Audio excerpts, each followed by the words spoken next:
welcome back to my channel. It's been a minute since I did a just a live hangout, and honestly, I probably wouldn't have did one tonight, but I was like, you know what? When we were on the other one and we started talking about things, I was like, you know what? I just need to do a hangout because I haven't done one in so long. So we're gonna do a hangout. I'll do a Q&A because I do have several new followers that hasn't been here since the beginning. Um, that you guys can ask me questions. I ordered this off TikTok. Have you guys seen this? So one of my good friends has been telling me about this nail kit, the gel nail kit, for a while now. And literally on Amazon it's like 30 bucks. On TikTok shop it was like 20 bucks. And I've been saying, I'm gonna get it. I'm gonna get it. I'm gonna get it. Because I love to have my nails done. And for my birthday, for Christmas, anytime somebody's like, what do you want? Gift certificate to get my nails done because I love to have my nails done. So my good friend has told me about it. Like, you should get it because once you get the hang of it, like, you never have to go get your nails done again. You can do them yourself. But I'm such a cheap person when it comes to myself. Half the clothes I wear belong to my daughter. I'm just a cheap person because when you have 6 kids, you really can't afford to blow money on yourself. You know what I'm saying? So I swear my friend's been telling me about this for like over 6 months. It's literally like $30 on Amazon, but I just couldn't do it. Well, I did it the other day on TikTok Shop when they was doing that click the purple ticket and you'll get, you get money or whatever with the purple ticket. So the first 3 days I got like $43 on the purple ticket. So I used it to get that, and then I got 2 other things that's gonna be Christmas gifts. Um, yeah, make sure the nails I did too much on these nails. They're way too I fear these may never come off. I put a little too much on a couple of them because on the first one, I didn't do enough. So on the rest of them, I did way too much. Um So yeah, I did the TikTok shop, and with my little $40, I ordered that for myself, and then I ordered 2 things that was gonna be Christmas gifts, and then I ended up, like, continuing with the ticket thing, and I got to $47, and then they stopped it. They stopped the ticket thing, and they will only let you redeem a dollar, $5, $50, and $100, or 1, 10, 50, and 100. So now I have to redeem it $10 at a time. Ah, so I'm gonna finish, but y'all, this came with so much. All right, so this is the one that I got. It literally, I mean, I've been digging all in it. I don't know what this is, to tell you the truth. I don't know what this is. I have no idea. Does anybody know? Okay, I'll check that out. Thank you. It's in the okay. I don't know what this is. It smells like what's that stuff that everybody was using back during COVID on their hands to wipe their hands? Like if you couldn't wash them, what's that stuff you use? Gypsy Rose Blanchard. No, she didn't say if it did. Yeah, this smells like I don't know what this is to be honest. And it comes with this. It smells like sanitizer. So it comes with this to tell you how to do it. Can y'all see that? So I give you step by step. That's to put around your skin, around your nails, before or after. It's not a spray, it's a brush. Like, see? And you click the top, or you twist the top to push the liquid down to clean up. See, that's what I thought. I was like, is this what this is? But I wasn't sure. Oh, Colby, don't worry about it. Renelle sent it in a PDF file for me. I just hadn't had time to read it. Maybe on the way to the city tomorrow, I'll read it. But y'all, okay. So let me show y'all what I came with. Nail dehydrate, maybe. I don't know what it is. So here's the nails. I lost the top. So there's the nails.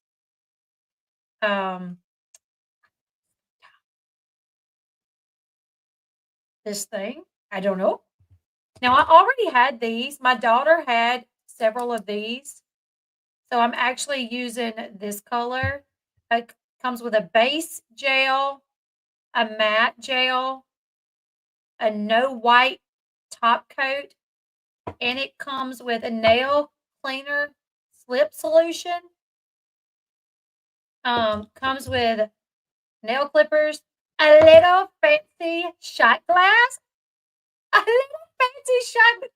I'm just kidding. That's not what it is. It's to put your nail in, and then this, you just, is this the right side? Pop it open, put your little solution in here, dip it, and then I'm gonna show you guys how to do it. I'm not a pro at all. I've only done it once on this hand, but I'm gonna show you how to do it as I go. I don't really know what this is either. To spread your butter? I don't know. Anyways, it comes with 2 of these to clip them down, a little brushy brush, 2 of these, and so many of these. Oh, that ain't even it. That is not even it. Oh, it comes with a little LED lamp.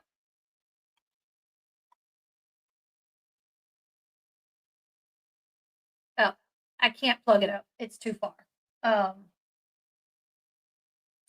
have to unplug that.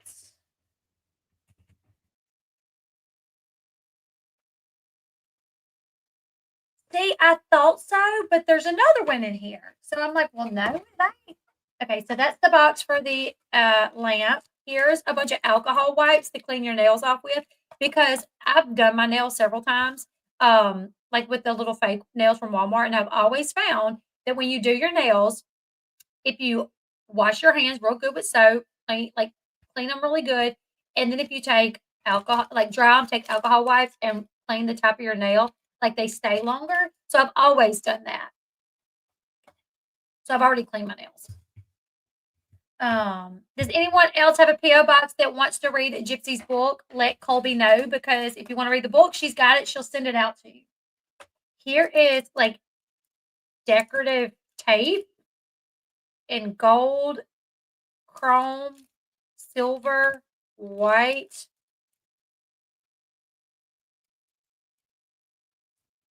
A bunch of little butterflies. Okay.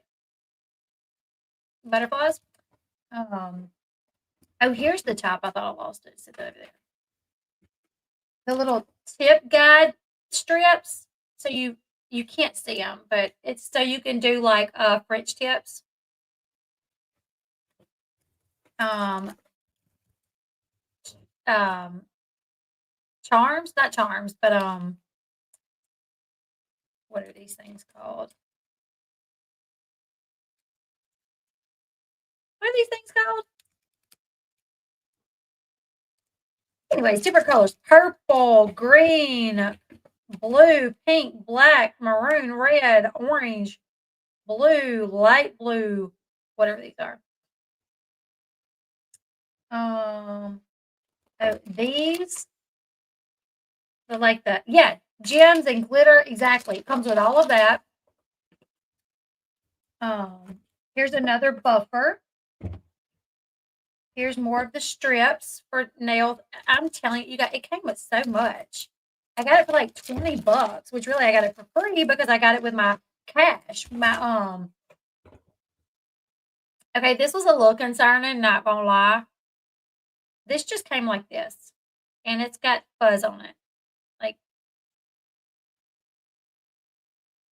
everything else came in sealed bags, but this little cuticle pusher thing did not, and it's dirty. Rhinestones. Thank you. My brain's not working tonight. Oh, here. Yes, foil. It came with foil. So, okay, see, here's like the pushback thingy. And then this is sharp. Like you could cut it. I don't know what this is. But this is like a knife down there. And then you have all these other colors. Let me show y'all.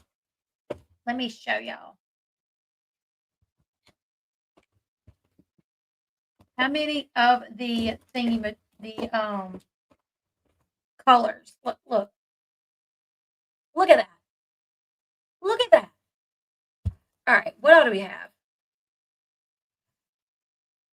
14? I don't know. Like a peach color? Y'all can't see that. A lighter peach color or almost a tan color. Another peach color. A purple color, a very light purple. A very light pink. A dark pink. Another peach color. They threw in a bunch of peach colors. A white. A brown. Another pink. White. Another. No, this is clear. Okay. And then the one that I'm actually using that says it's red, but it's not. It's very light. So much so that I ended up going over it with the pink that I have. And then this is the matte top coat. So I guess if you want your nails to be matte, you just use this top coat. So I'm telling you, I was shooketh when it came because I didn't even feel like it came with all of this. I don't know.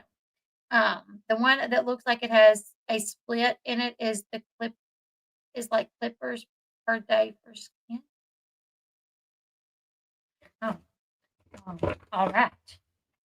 And then this. It's a lot, right? And yeah, my nails don't look too good. I mean, from afar, I did a good job for my first time. For my first time. For my first time, it's not bad. I mean, I gotta clean it up around the nail, but I'm not gonna lie. They're thick as all get out. Look at that. That is a thick. Look at that. It's thick. It's thick, but this ain't what I do for my living, so I'm gonna try my best. Tomorrow, me and Sean's going to the city. Yeah, the same gonna have the colors look different. Shoes, yeah, same, Brandy. Because I was trying to do red for Christmas. I was like, oh, let me give me some red nails for Christmas, but it did not turn out red. She's thick, so thick. That nail may never come off, but at least we know it stay on. So, anyways, mine and Sean's wedding anniversary is tomorrow. 16 years. Here's me as a baby with my baby. I don't show like my kids on social media, but this is my baby when she was a baby. My first baby. So this was me, 18 years old, and little baby Elle Bee with mini Elle Bee. Now, me and Sean, my older two kids are not his biologically, but in every other sense of the word, they are his kids. He is their daddy. So we have 4 kids together. And then I have my older 2 who are his kids. Okay. So my son is 17. I have a son that just turned 17 in September. And me and Sean got together not long after I had my son, after I had Caden. So how did Sean propose? Funny story. He actually did not propose. He was okay. So he was at work offshore, and I managed a finance company, and I have my little 2 babies, and we have been dating for 4 months. 4 months. Here's the thing, Sean, when we started dating, though, he already had orders to be deployed to Afghanistan. So before I even accepted his offer for a date, I knew that he was going to be deployed because I was best friends with his cousin. I lived with his cousin, and he would come to his cousin's house when he was on his way offshore because Sean he had a house in Georgia, and his parents lived in San Antonio. So Sean was a roamer. He just drove all the time. He would go to Georgia. He would go to Louisiana. He would go to Utah. He would go to because he lived in Utah for a short period. his brother, like, lived in Utah still when we got together. So, anyways, yeah. So, I was on my way home from work and he called me and we were talking and he was like, it was like November. He says, I think, um, I was thinking maybe we should talk about getting married. And I was like, yes, let's do it. Let's get married. And I thought that was like him asking me, do you want to get married? It was not. He was really like wanting to have the conversation, but I had never been proposed to. I did not know. Like, I just knew I really like it was a quick feeling with this man, and he was leaving soon. He was going to be leaving in March. So I was like, oh, okay. Like, duh. Like, he wants to marry me. Who wouldn't? You know what I'm saying? No, I'm just kidding. Um, I was like, okay, yeah, let's do this. Let's do the dang thing, you know? And he was like, all right then.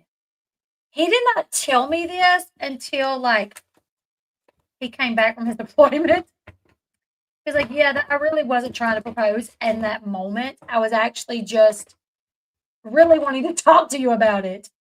And I was like, well, obviously I was fine with it because I said yes, right? Hey, Melissa. So, all right, here's the inside of the nail. I'm gonna put this on my thumb. Hey, this thumb is bigger than this thumb. Did one of y'all have a bigger thumb than the other one? I know we all have that one bigger boob, but this thumb's bigger than the other one. Every time like I do my own nails, this one's gotta be a little bit bigger. So yeah, he said that, you know, like, hey, let's, I was thinking maybe we could talk about getting married. And I'm like, yes. And so he was like, "Okay." And I lived with his cousin. She was my best friend, one of my best friends. I have a couple, had a couple, have a couple. And all right, now I'm taking my mini shot glass, which has this stuff in it. I just touched the computer with this. I just touched well, it definitely left some weird mark on there. Do not, with your brush, if you dip it in there, do not touch your computer monitor. Is that my flowers or did I really oh, never mind, that's the flowers. I was like, "It left marks back there." Okay. So, I was like, "Yes, yes, like, definitely wanna get married." And, um, he's like, "Okay." So, got off the phone, got home, told his cousin, my best friend, and she was like, "Oh, wow, really?" Because she knew that was quick.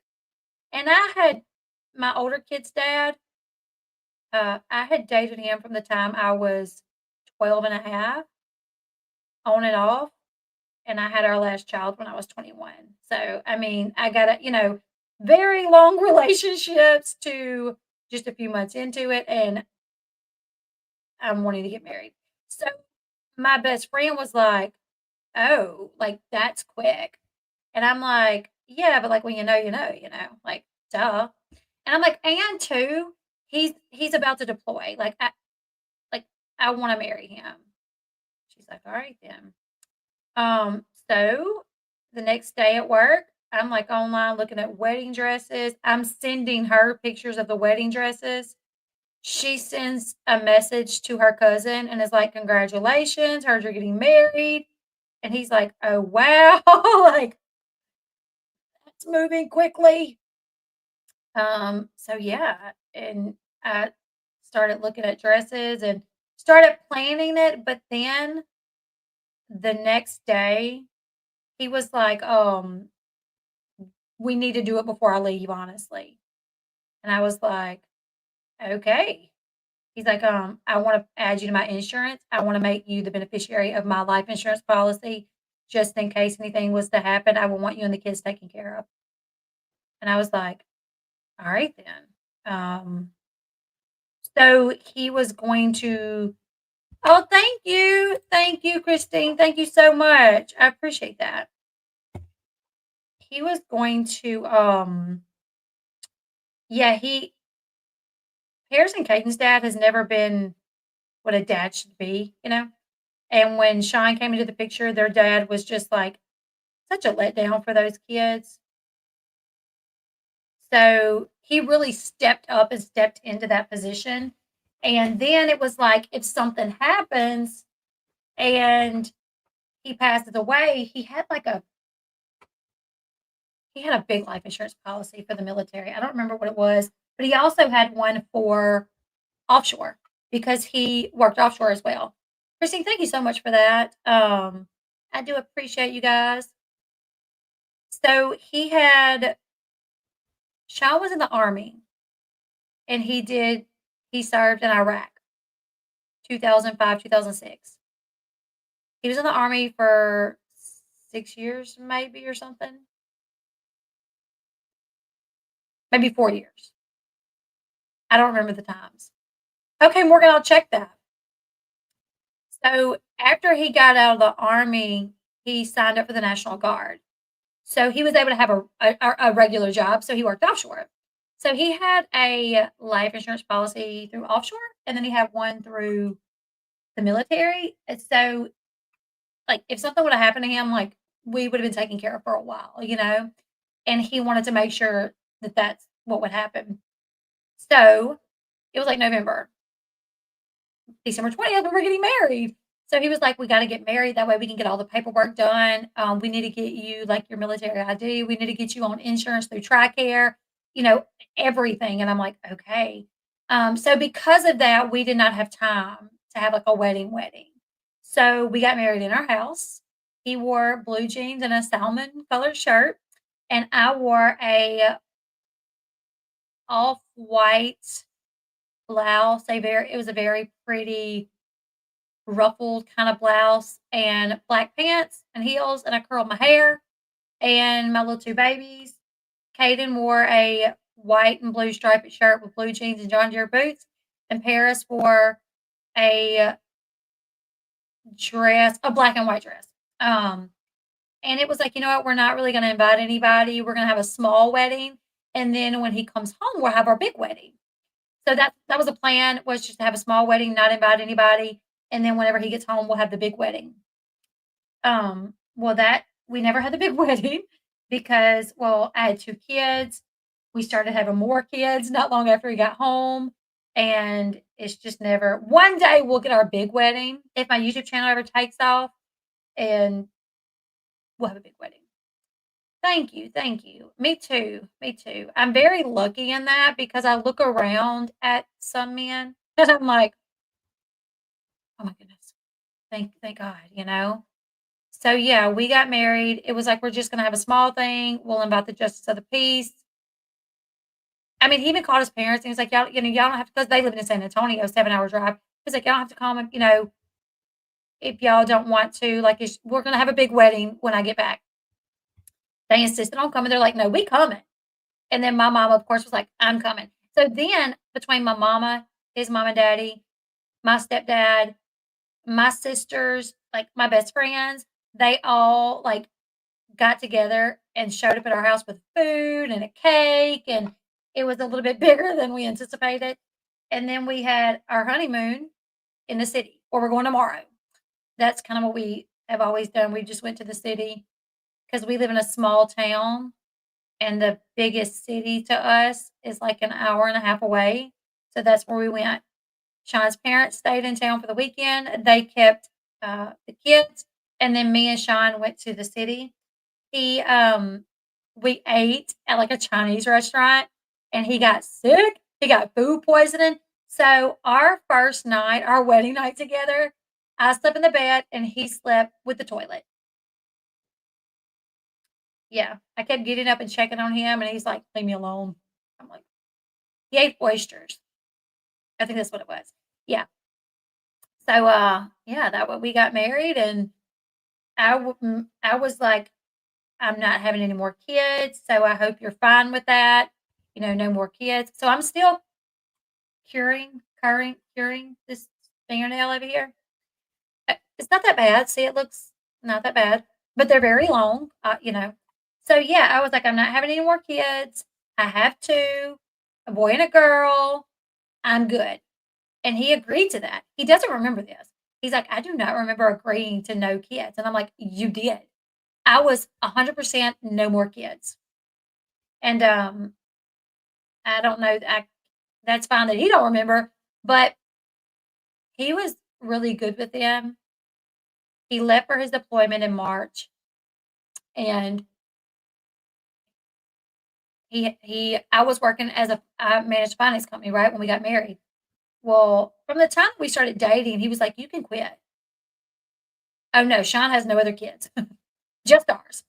Um, he was like, "You can quit." And I was like, "No, I'm not gonna quit." I manage a finance company, and I never wanted to be in a position to where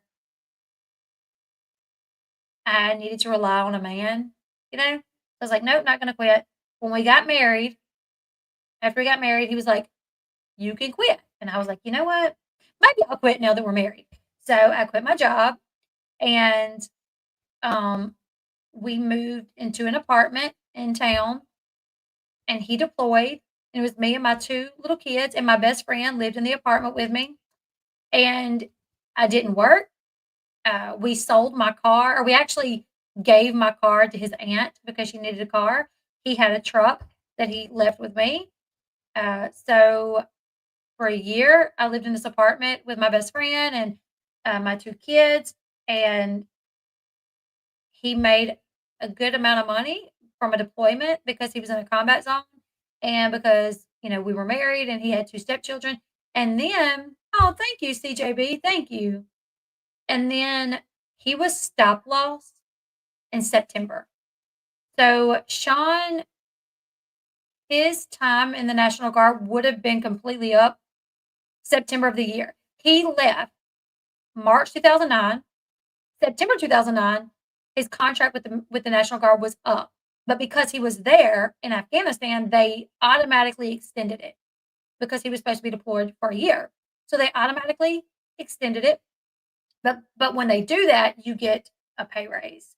So he made a good amount of money. So I paid our bills and I put money in savings. And then when he came home for his leave, his 2 week leave, let me tell you guys about this. So Sean would order things from when he was over there in Afghanistan. He would order things on the internet. And I remember one time telling him, like, "You be careful with that. Like, I don't want us to get hacked or anything. I don't want I don't want your our bank account to get like hacked. So you be careful like ordering stuff online, right?" All right. So now what do I do? Top coat. There we go. Top coat. So he ordered some stuff online about 2 weeks or so before he came home for his 2 week leave. His 2 week leave, I go and pick him up at the airport. Harris and Caden was with their biological dad. He didn't get them much, but ever so often. And he actually lived up there in the city, so I had to pick Sean up in the city because that's where the airport is. He lived up there, the dad, her biological dad. So I dropped him off with him. I go to the airport, pick up Sean. We go and eat. We go Halloween shopping because it was around Halloween time. So we go to the spirit store, we go Halloween shopping. We get the kids some costumes. I think we even get us costumes. Maybe not one for Halloween, but you know what I'm saying. Anyways, we get the kids, we go back to the hotel. And Sean's time was very off from mine because he had been in Afghanistan. So he gets up at like 5 o'clock the next morning and he goes to Walmart and he has the bank card. He goes to Walmart and he don't tell nobody, Colby. He racks up stuff like toys for the kids, like snacks and foods and things like that. And he goes to check out and the card is declined. And he's like, "No, run it again." Decline. So he calls the bank. They're like, "You're in the negative, like $1,000 or like $900 or something like that." He's like, "What?" They're like, "Yeah, you're in the negative." They don't tell him anything else. I guess he doesn't ask. And so when Sean was deployed both times, some of his buddies got treated really bad. So when Sean was deployed, like there was one guy, he came home and his wife had moved in with his best friend and just completely wrecked his finances. Like Sean saw that happen, where wives would blow all the money and come home to nothing. I'm in that hotel room. Me and my kids, we're asleep, we're snoozing, and he starts banging on the door because he forgot his key too. So I jump up and I'm letting him in. And when I open the door, he's like, "Where's all the money?" I'm like, "What?" He's like, "Where's all the money, Dad?" I'm like, "Because that's my nickname." I'm like, "What do you mean?" He's like, "There's no money in our account." And I'm like, "What?" He's like, "Our account is in the negative." I'm like, "That's not possible. In that account alone, it should have been like $10,000, right?" I'm like, "Sean, that's not possible. There should literally be like $10,000 in that account." He's like, "It's not, no, it's in the negative." So I call and it's in the negative. I'm like, "Can you tell me if there's been any purchases lately?" There was like a 9,000 something dollar purchase. There was 2 purchases. One, Balfour. You guys remember, like, for me, I got my class ring from Balfour. Balfour, 2 purchases. One that totaled like 9,000 bucks worth of jewelry. I'm like, "Y'all didn't think to stop that?" Y'all and um we had it to where if any, like, suspicious transactions tried to come through, that they would stop it and contact us. They did not. That's what we have now. That's what my kids have. They have Jostens or yeah, but they did not stop it. Yeah. Who is that? Oh, hey, I'm on a live. You can come in. What are you doing? I'm doing a live stream talking about whenever you came home from Afghanistan and all of our money was stolen. Oh yeah. When I just about flashed out. Yeah. Yep. I still have my class ring too, which is so funny because Sean's like, "What do kids need class rings for? They're not going to keep them." And I'm like, "I kept mine. I still have mine." Only weirdos get their class ring. Only weirdos don't have a class ring. I have one. No, you did. Did you really? I did. Oh. I did. I bought it. For what? Before I dropped out. Oh. Who is that? I was planning on graduating. I'm on a live stream, buddy. Hold on.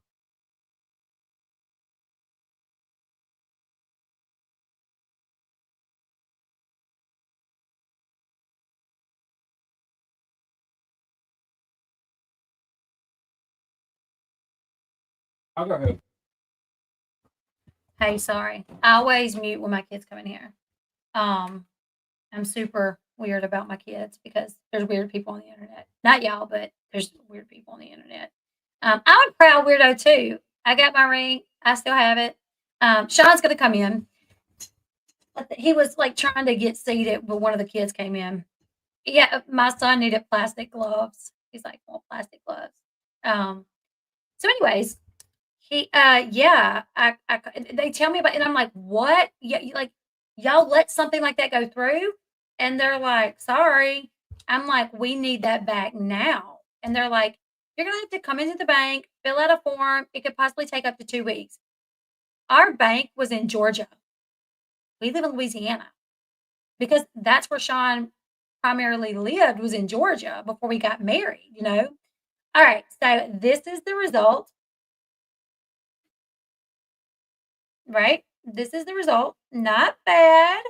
I'm gonna cut it down. Let me get this picture of me off there. I'm gonna cut it down to it's a little bulky right here on that side. Looks like melted candy right here, but we're gonna cut some of that off. Try to make it the same size as this thumb over here. Um, Thank you. And then I'm gonna paint it pink. So, yeah, our bank was in Georgia. Mind you, we don't have access to like a savings account that have money in it. We only have a card for um our checking account. Everything was basically froze at that point. So we don't even have the way to pay for our hotel. to pay for gas to get home from the city. We're an hour and a half away. You know what I'm saying? So Sean is like, no, we can't come in. Y'all gonna put that money back in my account because it's y'all's fault that this happened, you know? And they're like, sorry, sir, we can't do that. This dude goes off. I'm talking about he starts saying stuff that could be considered a threat. That is a threat. He started threatening these people on the phone. I mean, to be fair, He was I home. just came out of Afghanistan. He was home for his 2-week leave. And we only had 2 weeks. And they're telling us you gotta come to Georgia and it could take up to 2 weeks to get your money back. We're like, oh my God. So he's like, no, y'all gonna put my money back in my effing account, or I'm gonna come up there and I'm not gonna say. Do you remember what you said? So I told him I was gonna. Don't say it. Don't say it. No, don't say it. Don't say it. Don't say it. Anyways, internet is forever. Don't say it. Yeah. So yeah, he said he made some pretty bad threats. So I'm like, oh my God, we're gonna go to jail. That just hit you, babe. I don't know. So I grabbed the phone back and I'm like, I'm so sorry, but listen, he just got home for his leave. He's been in Afghanistan for 6 months. He goes back in 2 weeks. We're in Louisiana. We cannot go to Georgia. We don't even have the money to go to Georgia now. And he's still like in the background talking about JAG officers calling the news station. And so finally she was like, let me see what I can do. So they called me back within like 10 minutes and was like, we're putting y'all's money back in y'all's account. And I was like, praise Jesus. But I was bound and determined to figure out who stole our money. So I did. So once we got home, how did I do it? Okay. So I called the company, I called the bank back, I called the bank, and I got all the information for the transactions. It was Balfour, they gave me the number. I called Balfour and I gave them the card number or the bank account number, the date of the transaction, how much the transaction was for. And yeah, he's so handsome. Oh, thank you, Ashy. Thank you so much. Thank Girl, I don't marry ugly people. Just kidding. I mean, it's what's in the inside that matters. Thankfully, he's not ugly. I'm not. I think I'm not good of a person. Oh no, you are. You are. You tracked down the phone card though. So that's what it was. No, it wasn't a phone card. What I did was I called the bank, got all the information. Balfour called Balfour, gave them the bank information, the transaction amount, the date, and they told me that while the order was in Sean's name, They used their username. the order was in Sean's name, and the billing was in Sean's name. There was an address for the shipment. There was a name with that address.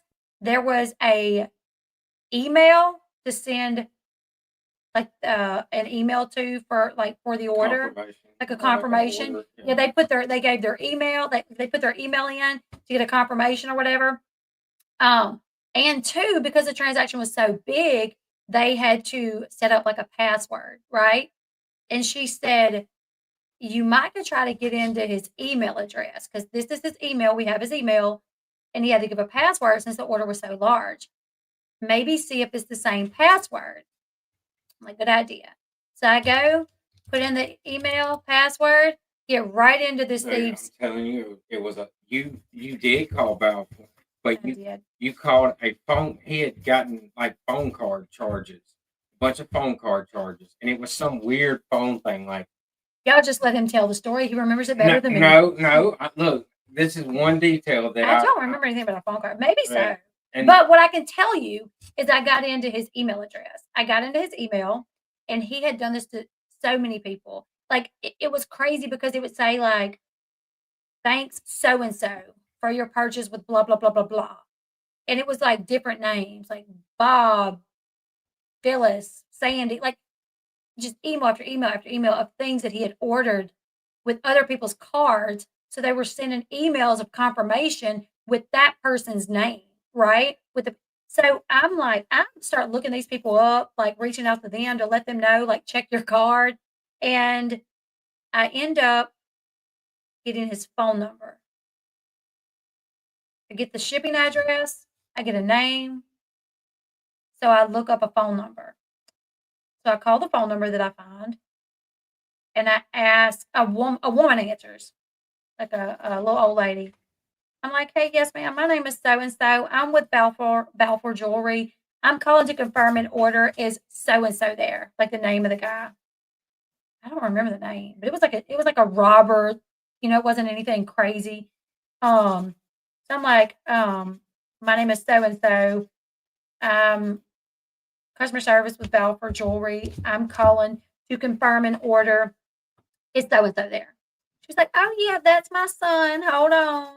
And it's a grown man. It wasn't like it was some teenage boy. So a grown man gets on the phone. Hello. I'm like, "Hey, Mr. So and so, my name is blah blah blah. I'm a with customer service Balfour Jewelry. I was just calling to confirm your order." And he's like, "Oh yeah." I'm like, "Can you confirm the shipping address?" He gives his address. I'm like, "Can you confirm your can you give me the last four of the card used on file for this transaction?" Gives us our card number. I'm like, "Can you tell me the billing address?" He's like, "Hold on," because he had to look it up. Tells me our address that's linked to the billing. And then I'm like, "Yeah, this is so and so. You stole my money, you asshole."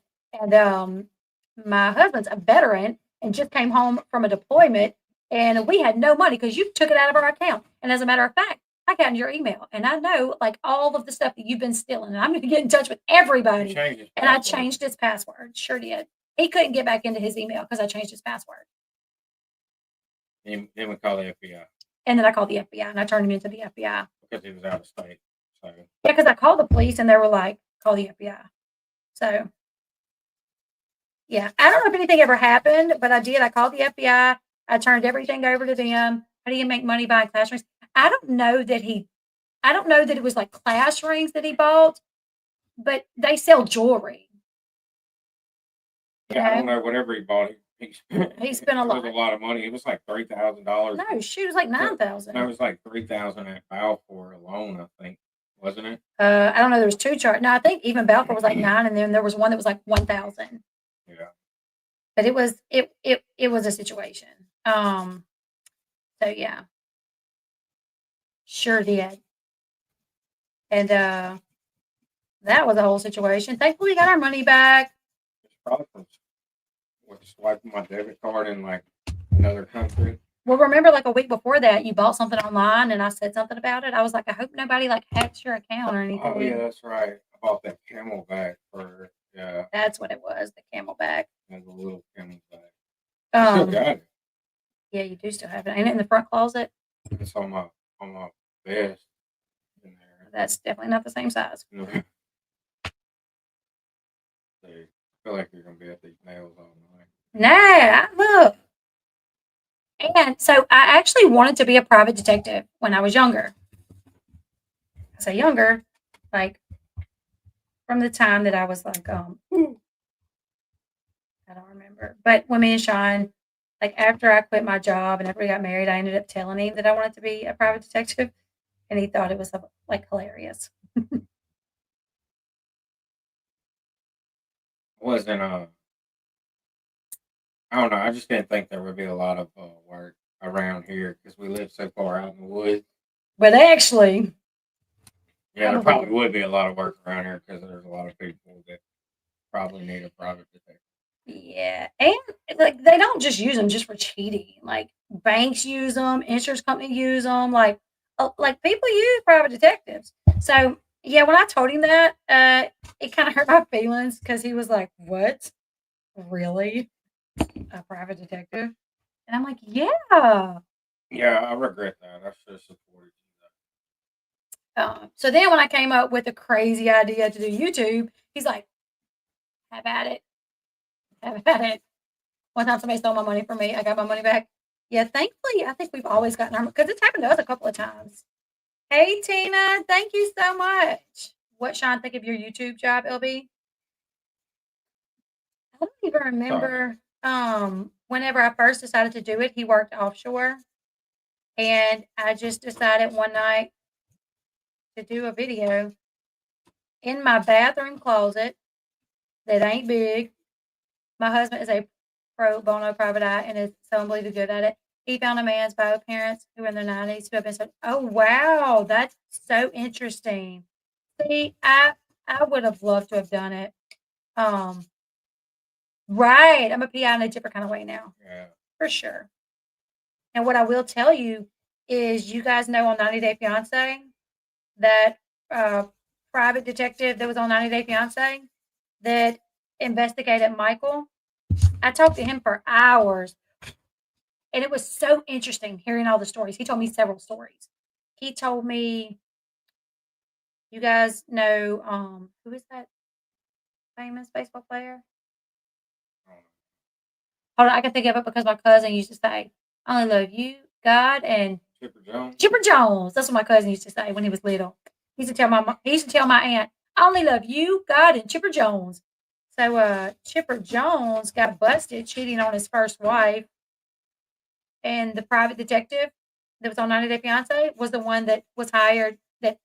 And he said when Chipper Jones's wife hired him, he said within hours they had confirmation that Chipper Jones was cheating. Thank you, Phyllis. He is, ain't he? I'm gonna answer this question that I'm going to say. The first thing that caught my attention about her, other than her looks, of course, think was like the thing that I liked the most, or like the thing that caught my attention and made her stand out from other girls was the way she was. She already had, Paris and Caden. So I saw her like with her kids, like playing with her kids a lot and being a mother, like being a good mother to them. So I always liked that about her. Like she's a real good mom. She takes care of the kids and like puts the kids first. Sometimes like to a fault, but she's a really good mom. I knew you were going to say that. Sometimes too much. Yeah, whenever he I love you. Love you too. I'll be in a little bit. Do we still have Gus? No, I took him home. That's one. Okay.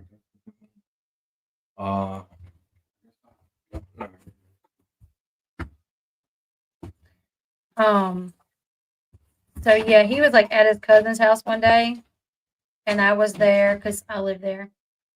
And Sean is not a talker at all.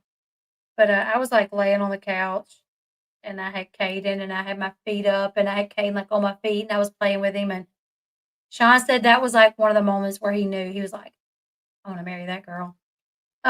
We do have pets. We have a dog named Pluta. And Pluta is a black and tan hound. What's your all favorite love song? Oh, okay. I can't play it, but I'll probably get in trouble if I play it. It's an old song.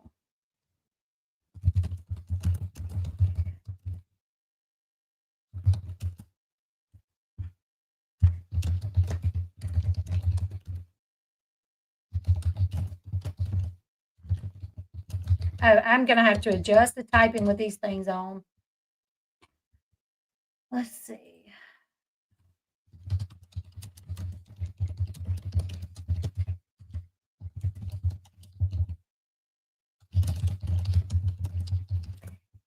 It's an old timey song. Let me find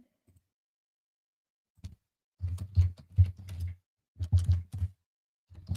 I'll play some of it, but I'm probably going to get in trouble for copyright.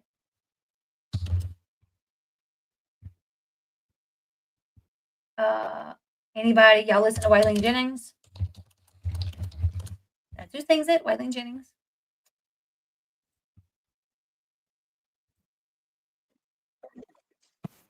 Y'all hear that? 10%.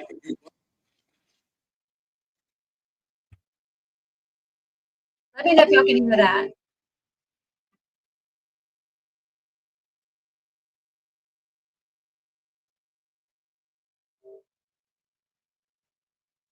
You built for the bush.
All right, okay.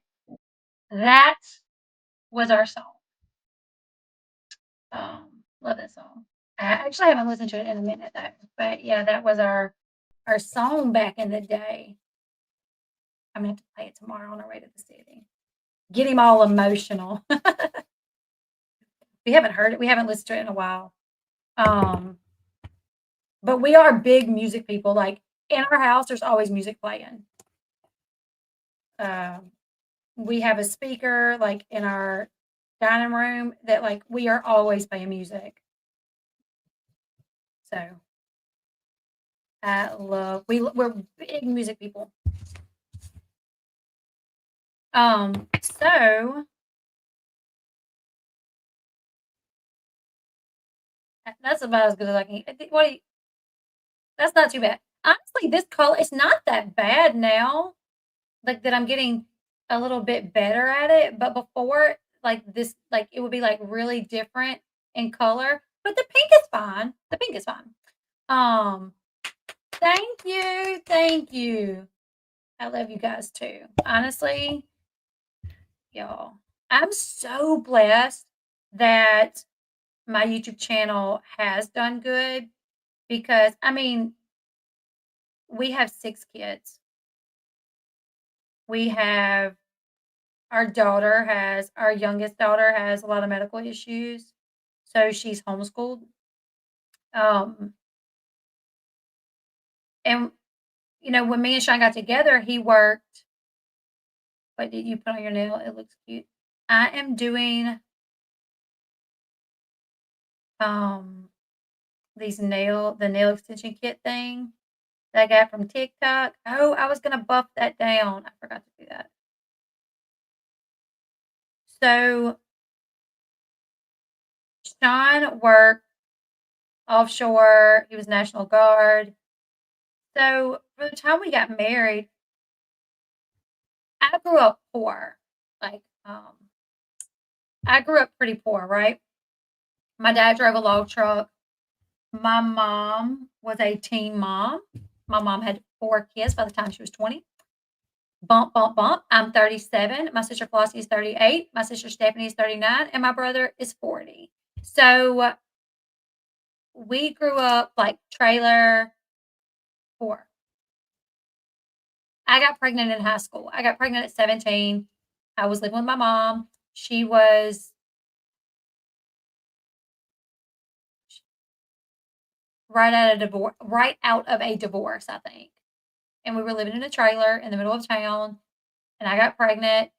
Now, Harris and Caden's dad comes from a well-off family, though. They like financially, like the first time I ever went to the city and ate at like a nice restaurant was with them.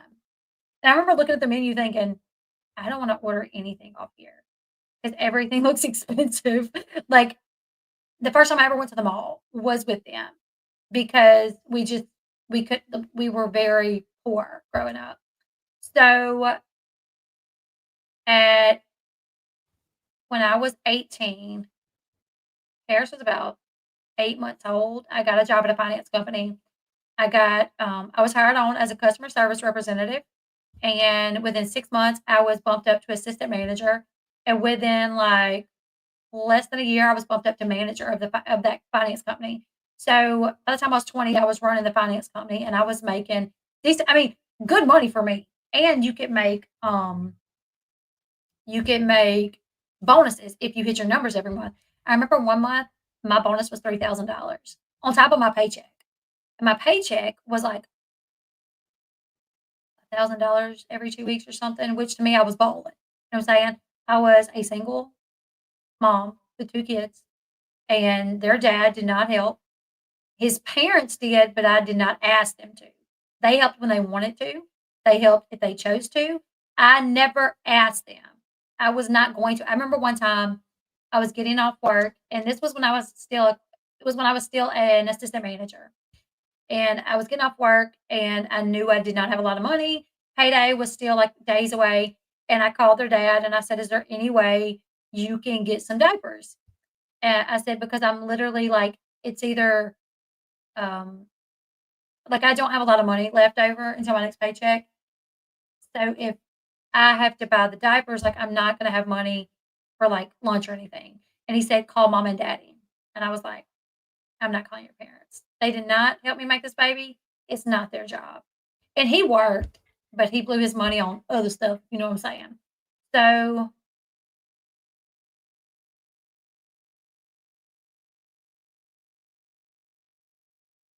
I know, right? Exactly.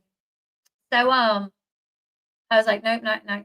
So yeah, like I got the diapers, did not have money to eat, for days at work because I had to pay for gas and diapers and um so if they wanted to help, they did. If they come to get the kids, they might be like, "Hey, here's $20 or here's $100." And oftentimes I'd be like, "No, it's okay," because I always felt like it's not their job. And his dad would like leave it sitting on the table or something. Like he'd like turn around and walk out and he'd like just sit on the table or something. So but I thought like, wow, I'm doing really good. When I was a manager, I had my own car that I bought from my mom. It was her car, but I bought it from her when I got my first income tax. My first income tax check was like $4,000 and she sold me her car for $3,000. So I bought it and I thought I was doing good. Um, and then I moved in with Sean's cousin, who was my best friend. Me, my sister Flossie, both moved in with Sean's cousin Brooke, who was our best friend. And I was working at the finance company. Brooke was working at a bank, and Flossie wasn't working at all. So she stayed at home and watched all of our kids while we went to work. I had 2 kids. Brooke had 2 kids. Flossie had 1 kid. So she was at home with 5 kids while we worked. And so that's when Sean he would like have to go to work. So he would leave from Georgia or San Antonio or wherever he was, and he worked offshore, so he had to catch out down here. So he would leave like a day or 2 ahead of time, come to Brooke's house, stay a night or 2, then drive the rest of the way to go to work.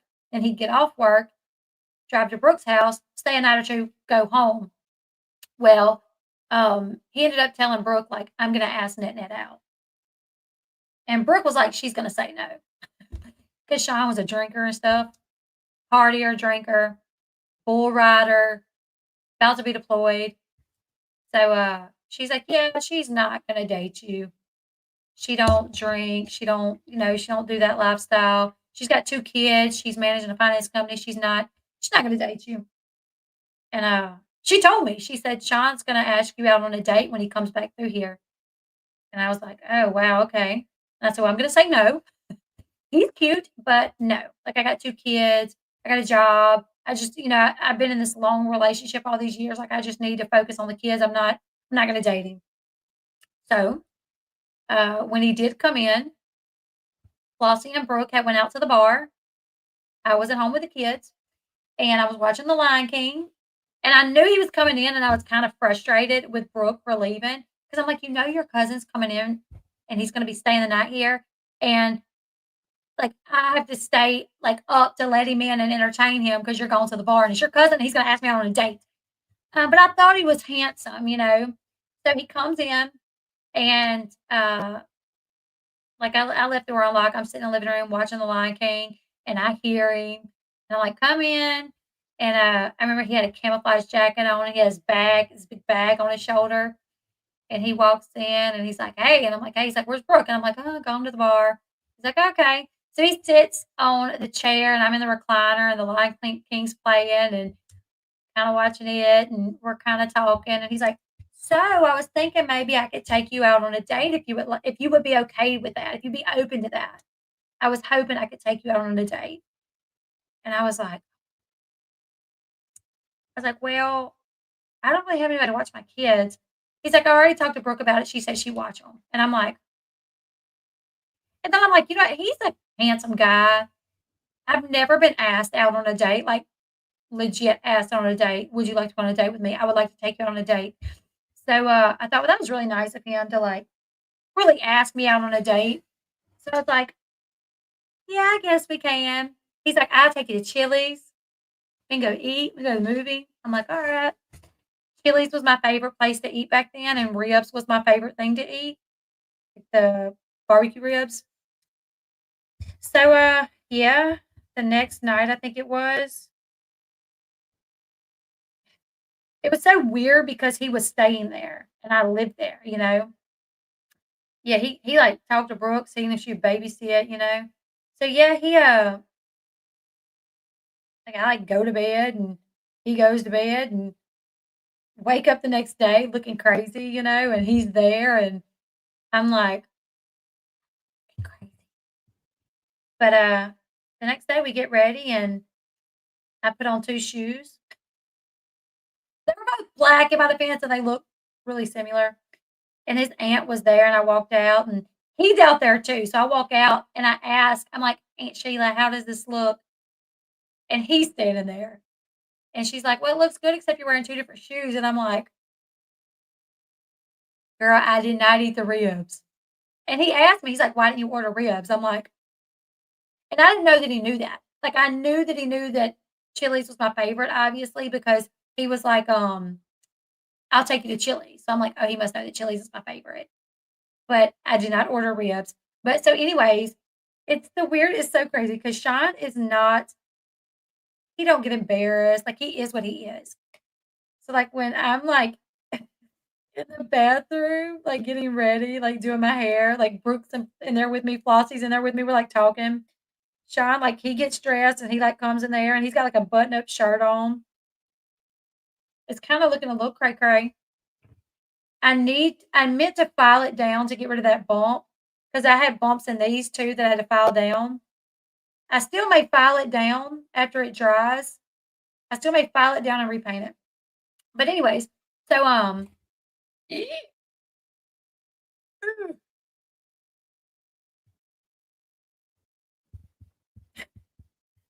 the bathroom, and he walks in and he's got his button-up shirt on and boots and blue jeans, and, I'm, like, doing my makeup or something, I don't know, and this dude gets right up in the mirror and plucks his nose hair. He's like and I'm like and Sean, he's just whatever, like, not it and Brooke's like, "Did you just pluck your nose hair?" And he's like, "Yeah, I won't be going out on a date with long nose hairs," and I'm like then me and Brooke are thinking, "Well, we don't wanna be out and about with long nose hairs either," so we're like, we check our nose hairs, and it was kind of a funny thing because then it just kinda it relaxed me or whatever because 'cause I'm like, "This dude, like, he's just so chill," you know? Does Sean have a Drexel so much earlier? Used in a nail file? I don't know. What is a Drexel? Um, so yeah, we get in the vehicle, we go, and we go to Chili's, and I order, like, quesadillas or something. I'm like, "I want quesadillas," and they leave and he's like, "Why didn't you order ribs?" And I'm like, "What?" He's like, "Why do you order ribs?" I'm like, "I don't know." He's like, "I know that's your favorite." He's like, "That's why I wanted to bring you here so you could eat ribs." And I'm like, "I can't eat ribs on a date." I'm like, "I don't want to get it all over my face." And he's like, "Oh, okay, I guess that makes sense." So we eat, we go to the movies, we go mud riding afterwards, we get stuck. And then we just okay, so where I grew up and where his family is originally from, it's a place called Spanish Lake. They have reservation, uh, teepees, like legit. Chief Rufus Chief Rufus had this big pink house, uh, and he it was on this big property that had teepees on it and had, like, this museum, and he didn't have, like, a gate or anything, he had, like, a cattle gap on it, and he had buffaloes. Real buffaloes that just roamed, right? So we go motor riding, we get stuck, and then we come up with this idea to go buffalo tipping. I don't remember what movie we saw. I don't have a clue what movie we saw. Maybe because the next part was so outrageous that this is like the main thing that I remember outside of Chili's. So we decided to go buffalo tipping. It's late at night, it's dark, and Chief Rufus is your husband's cousin? No way. He's from Texas. He had a house in Texas, and I lived right down the road from Chief Rufus. My stepdad is related to Chief Rufus. That's crazy. So, anyways, it's late. Um, so they sleep standing up too, I guess, or I guess some of them do. So we got there, and I'm in heels, mind you. Um, we crossed the gate.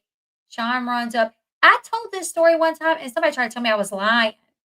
Somebody was like, "They don't sleep standing up," and I'm like, "Well, I don't know what the hell they do," but they were standing up. We were able to run, push. Sean likes to say that I pushed the biggest one, but I didn't. JCK, no way. What is your last name? K? Is that your real last name? Where do you live now? I grew up in Spanish Lake. That's where Sean is originally from. So, anyways, Sean just pushed like a smaller one than I did, and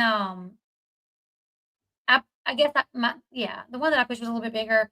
His was a little bit smaller, but they charged us. I mean, and we took off running, and he didn't really wait for me. Davis, that's Sean's grandma was a Davis. Shut up. Sean's grandma was a Davis. Tanya, I don't remember what movie we saw at all. That is so crazy. I know where you're talking about. I was just there for the Christmas festival, for the parade, and for the lights. That's where like Flossie works there. Flossie works over there in that town. Um,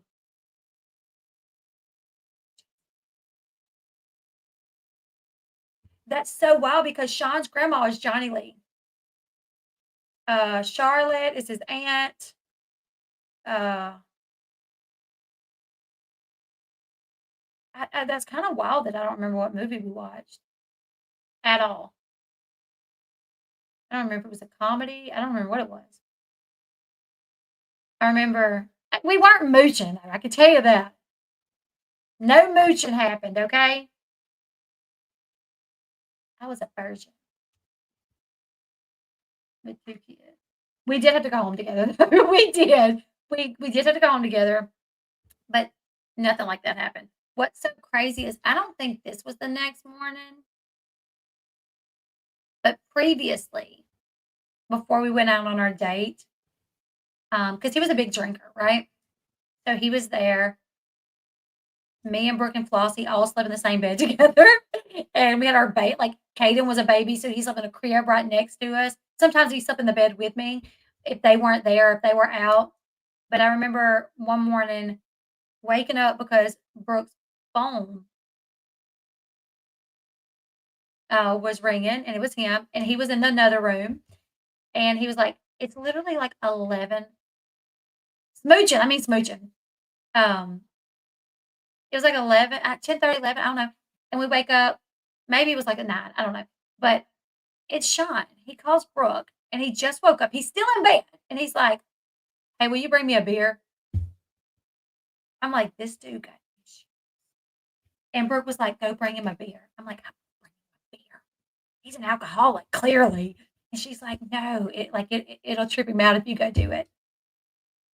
I know that name.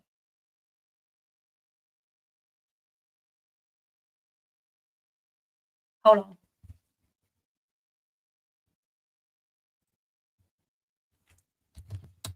I think I know exactly who that is.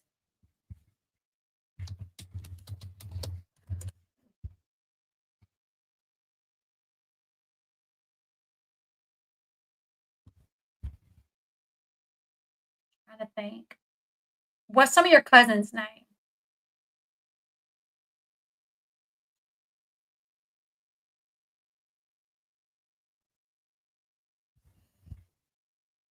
That's so wild. Um, so anyways, yeah, she's like, "He think it'd be so cool if you," and I'm like, "No, that's ridiculous. Like, who wants a beer this early in the morning? Like, just woken. He got issues." I mean, I was kind of like that way about him at first because I thought like, but he was single, like he was about to deploy, in like a year or so, what less than a year actually, and he worked offshore, so like whatever, he was living his life. But I did. I got up and I went and brought him the beer, and he was very like flabbergasted when I walked, and I'm like, "Here." He's like, "Thank you." Um, oh, that's awesome. It's my first year doing high school cheer. That's awesome. And people think I'm related to Gypsy because Blanchard is your last name Blanchard? I didn't know that. Um, so yeah, let's see. What are some other stories? Oh, I told you I'd tell y'all the story about the guy. Do you guys want to hear that? The boy that I grew up with, that he assaulted his twin daughters. And what's so sad about that is his wife was his high school sweetheart. They literally, him and his wife started dating in like 7th grade, and they got married. They had twins, and when she was a nurse, she was was she a night nurse? Let's see. Yeah, she was a night nurse in the city. So she would come home, and the kids would be like just went to school. She would sleep during the day. She would sleep up until like an hour or two before she had to leave, get up, hang out with the kids, and he stayed at home and took care of the kids.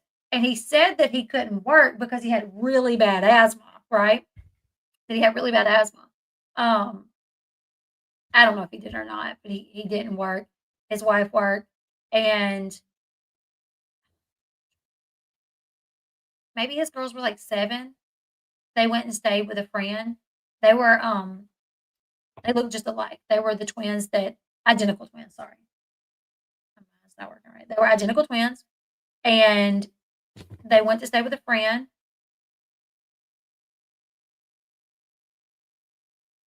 Have you told me that? Can't hide love, no sound here. Somebody type in the chat to tell Can't Hide Love to go out and come back in.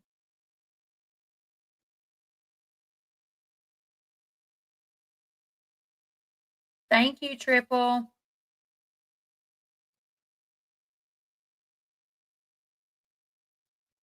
Um, so they went to stay at a friend's house, these 2 girls, and one of the girls ended up telling her friend that her dad does this thing to her, and it hurts. Oh my goodness, less than 5 weeks. That's awesome. Oh, that's a cool name. I've never heard of that.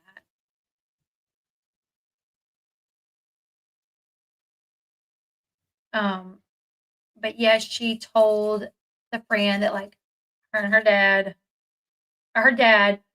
done this stuff to her, and she called it something else, like obviously not what it was, like wrestling or something, had a name for it. Um,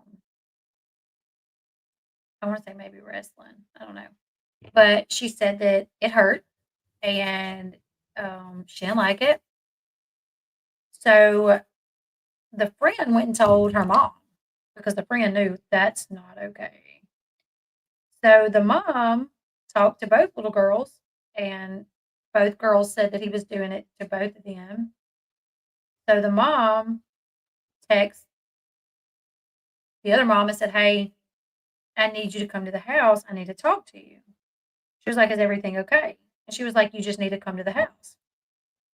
So the girl's mom gets there, and you know, the friend's mom tells, like, "Hey, your daughters told my daughter that their dad has been," and I talked to them, and they told me the same thing. So the girl asked the daughters, the mom asked the daughters, like, what was going on. They told them. And this had literally been going on since these girls were like young. Like they were set like 7 anyways, but like 1 or 2, like very inappropriate stuff. Um,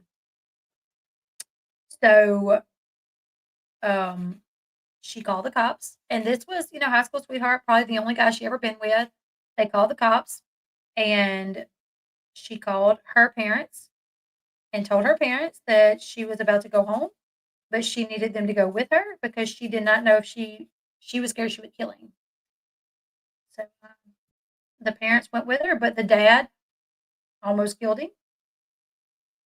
Thankfully, the cops showed up like not long after that, and he was arrested. And uh, I remember because it's kind of my family. It's my family actually. So my mom and his mom were best friends because my dad is related to his dad. His dad is my dad's uncle.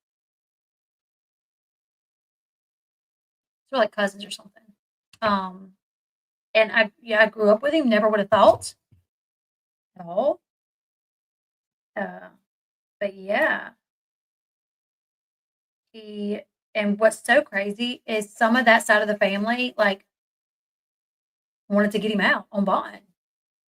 Like we need to get him out on bond. His bond is like $100,000. Like people, like they're calling like the people in the family that's got money. Like his parents are like calling. Like they didn't really have a lot of money, but like some other family members did. So they're like calling the family members in our family that have money, like asking if they would. And I remember most of them was like, no, no, I'm not paying that. Um, so I've buffered it down to where that bump is gone. There's where the bump was. I'm gonna repaint it. One nail. One nail. Sean said, I feel like you're gonna be out here all night. No, no, probably. Okay. Also, and I'm not saying anybody has to do this, but if anybody donates going forward, if you send it to YouTube, which is totally fine, I'll get it next month. YouTube does take a percentage, like 30, 40 something percent. But if you guys want, you can send my Cash App, PayPal, or Venmo, and I'll get it like that, and they don't take anything out. So I've had a few donations tonight. Thank you so much. I appreciate it so much, but just I hate to tell people like if they want to donate how to do it, but I also feel like if people knew that most of their money was going to YouTube, they would want a different way to do it. Um, but it's always anybody that does donate, it's always up to you. Um, but just to let you guys know. Thank you. I love my flowers back there. Let's see. This nail might look a little better than the other hand. I know, Amanda, like, right? Okay. It just doesn't make sense. It's just pervy people. And so he's been in our detention center for like 5 years or something like that. He's been in the detention center, but he's been segregated. He's not around anybody. He was just moved like last week or something. I feel like I went a little too far back on that nail, and I feel like it's like pushing my cuticle. Oh, I bet that's what this is for. To maybe cut it. Oh, not a big deal though, just for future reference or anything.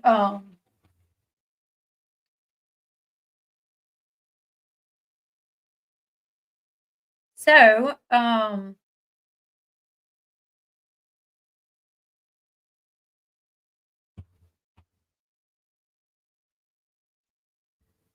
let's see.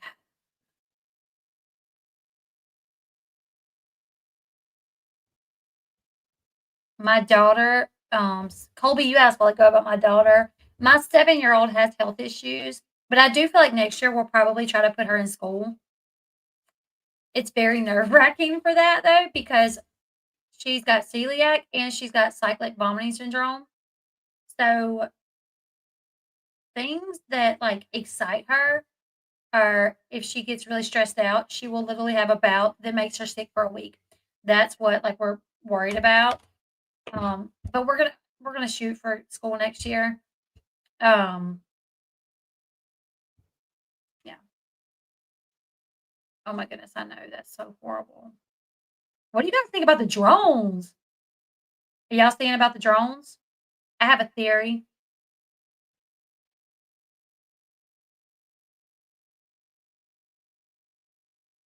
Um, I have a theory about the drones. I don't know if it's right, but I definitely don't think. I don't think it's like aliens or anything because I follow this guy that's like a body language analysis. Missing baby. Wait. Did his family wreck? His dad, his mom, and like his sibling get in a car crash, and he's missing. Is that what you're talking about? Allegedly, I think I know. If that's what you're talking about, I read about that today. Yes, I saw that. I saw that. Like what? And his grandfather like made a post on Facebook about him being sick, and that he allegedly went to live with family members or something, but like he didn't. Hamlet, it is a tough life for them.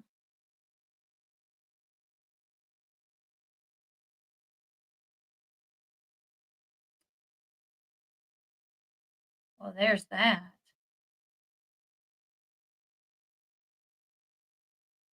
Oh, he is in jail? I didn't know that.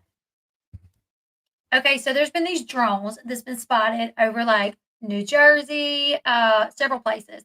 And allegedly they just disappear. They come up out of the ocean.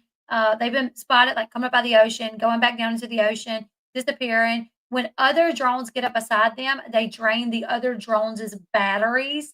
Um, they just disappear into thin air for not talking. I'm gonna have to look more into that. God, I hope they found that baby alive. They've been cited here in Vermont. And what's so crazy is our government's not doing anything about it.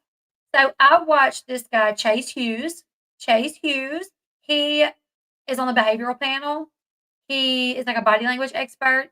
He was like CIA or FBI, I don't remember. But one of the things that he did was he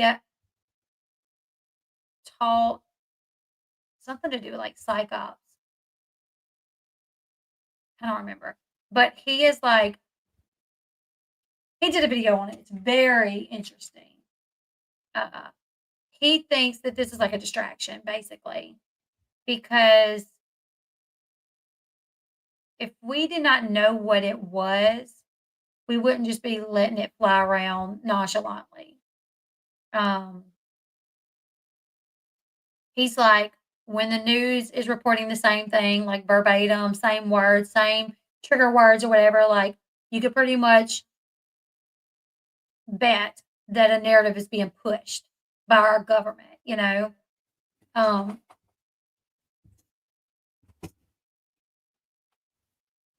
I could turn my heat on. It's getting cold. My little heater's over here.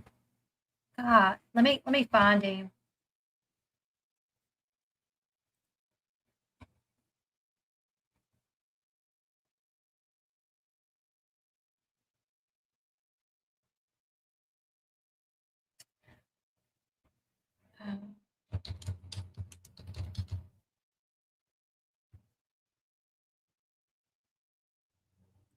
This is it. I'll show you.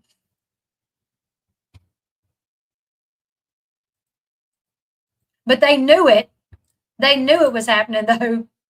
Yeah, I think that's not true. The government let a Chinese spy balloon fly around for China, but they knew what it was, I think.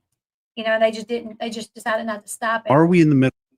Whereas our government now is saying, we don't know what it is.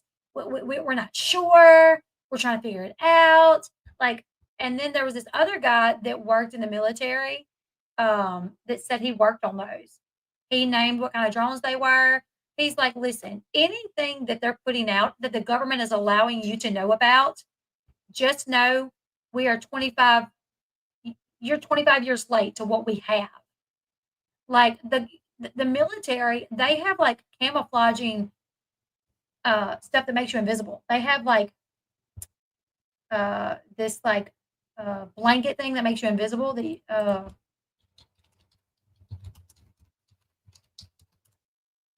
So he was like, if the government's allowing you to know about it,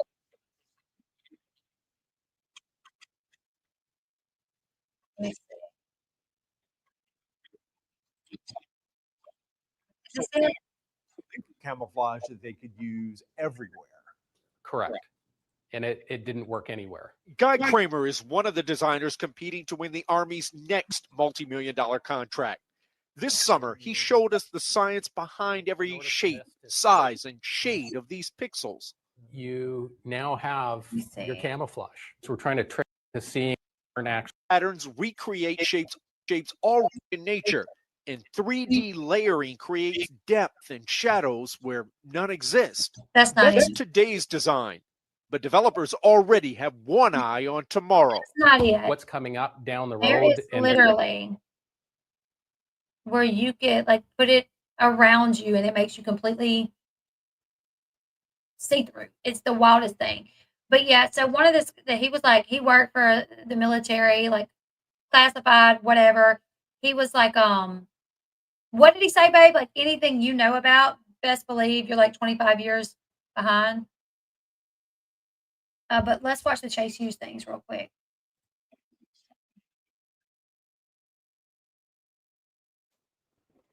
There are thousands of drone sightings.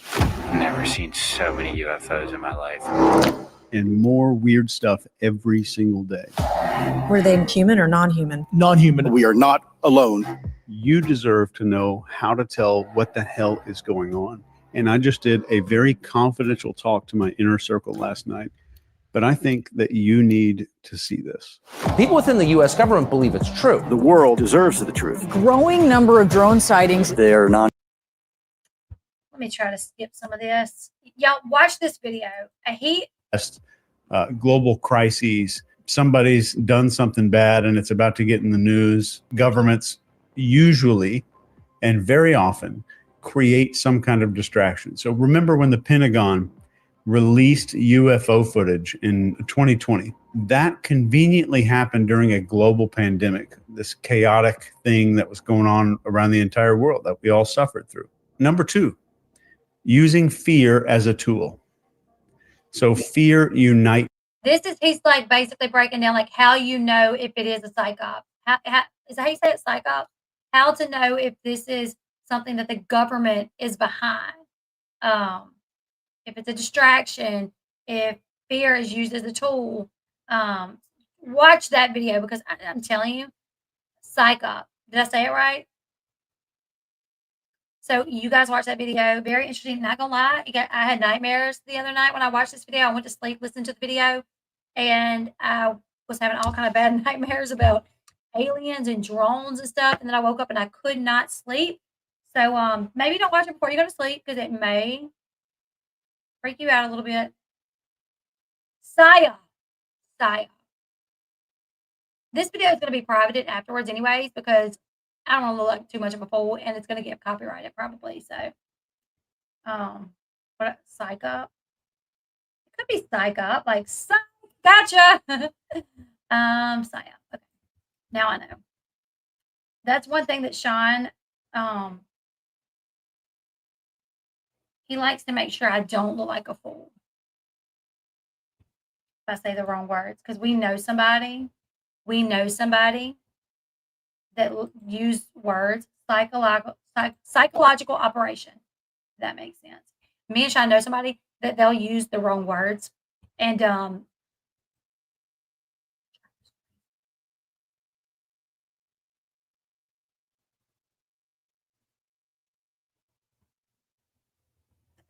somebody commented on my video about Gary and Amber that I did a while ago. Somebody commented and said, I agree with you, Elle, to a certain extent. You don't know what goes on behind closed doors. So how are you going to say that Gary is a great father other than what you've seen? No disrespect meant.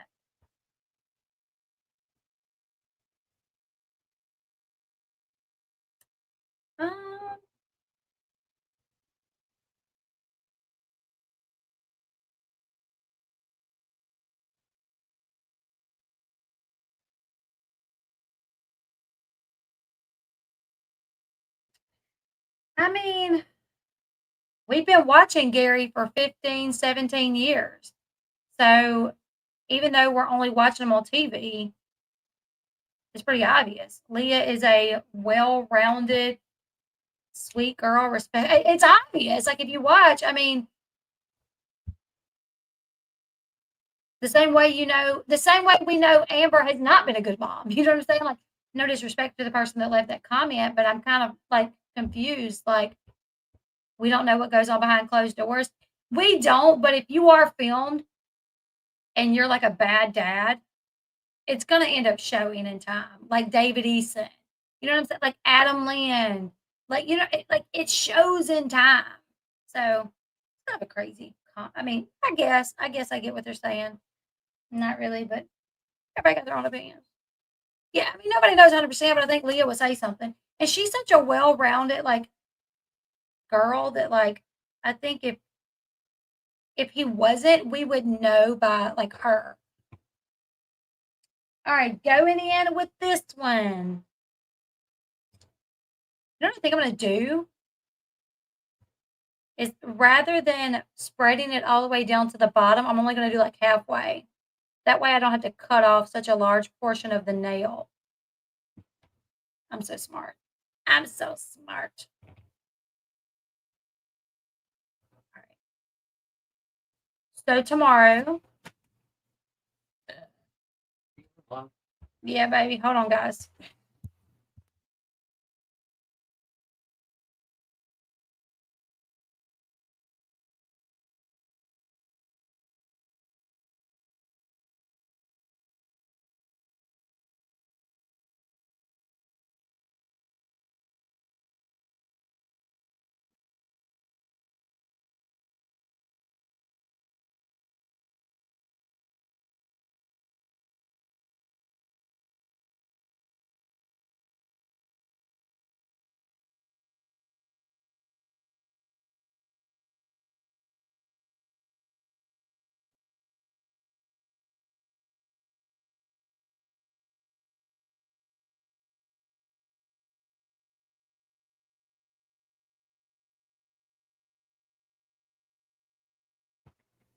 All right. Hey, guys. Both my boys came in. Well, two of them. My 17-year-old just got in from jiu-jitsu. And then my 13-year-old was looking for the hair dryer. Have you thought about a gluten detection service dog? No, I haven't at all. That is very interesting. I have not. Huh. Never thought about that, but that would be really cool. We have a dog that she absolutely loves. Can we get our dog trained in that? It probably costs a lot of money, huh? It see, it just builds up right there. And And I need to get that off before it cures. Because when it cures hard. All right.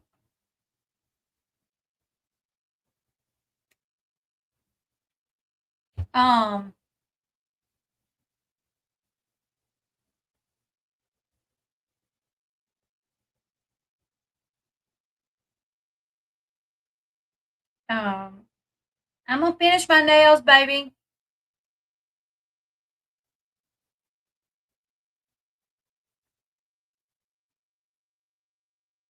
I can't type. I can't type. I got one hand under the. I got one hand in my pocket, and the other one flicking a cigarette. Anyways, that is freaking insane. I love that. Happy Lori Lou, I was about to tell you happy anniversary too. Merry Christmas. Okay, babe. I'm gonna hurry. He's just asking how much longer I'm gonna be. Because he's about to lay down. And he just wants this. This one's gonna be crooked, I think. But so anyways, what was I saying? Okay. So my one son came in looking for the hairdryer because he just got out of the shower and he hair dries his hair. And we are the only two that uses the hairdryer, basically. So he was asking what the hairdryer was. And he said when he walked out of the back, he stepped on a rock. And then when he was walking out, my 17-year-old son came and was like, "Are you on a live?" And I said, "Yeah." And he said, "All right, I'll talk to you when you get out." And I said, "Are you just getting in from work?" Because for a minute it confused me. And he said, "No." And I said, "Oh, jiu-jitsu." He said, "Yes." And I said, "Oh." He said, "I'll talk to you when you get out." I said, "Did you make somebody tap?" And he said, "I did." And I said, "Blue belt, black belt, white belt, which one?" He said, "White belt with stripes." And I was like, "Oh, that's good. Did anybody make you tap?" He's like, "Not really." So my 17-year-old just started jiu-jitsu like 3 weeks ago.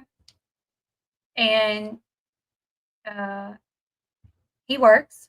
He has worked since he was 14. He did landscaping, but he just got a job at a fast food restaurant here in town. And he has done so good that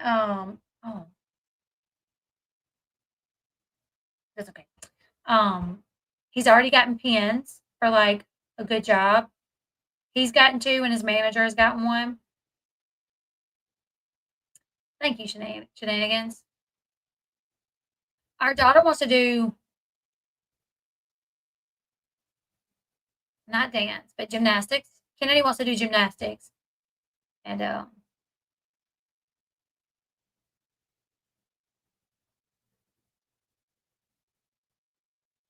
taking on orange belts that Sunday. That's awesome. But we don't pay for Caden's jiu-jitsu. He pays for it himself because we're trying to get into a bigger house.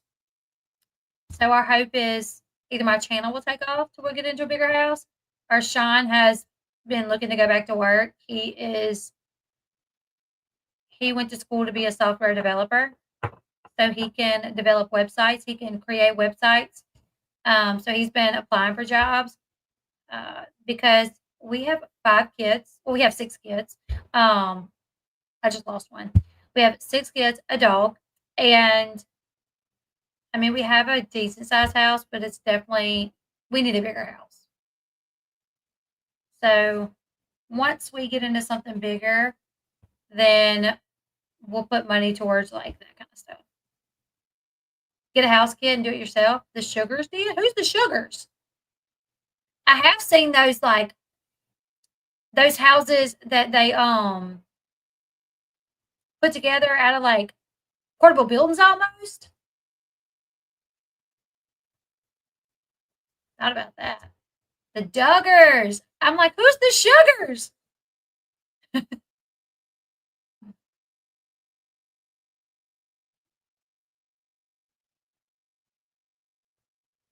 have 6 kids. Thank you. I do. Somebody commented on my Facebook today and said, because I posted some pictures of Anna Ducker. Not Anna Ducker. Gypsy Blanchard. Because I was asked before, do you think Gypsy's faking her pregnancy? And I was like, no, come on. Like, that's ridiculous. But I've been seeing pictures of her lately, like on Kale's podcast. Her baby shower photo, her maternity shoot, her at court, and literally her belly's changing.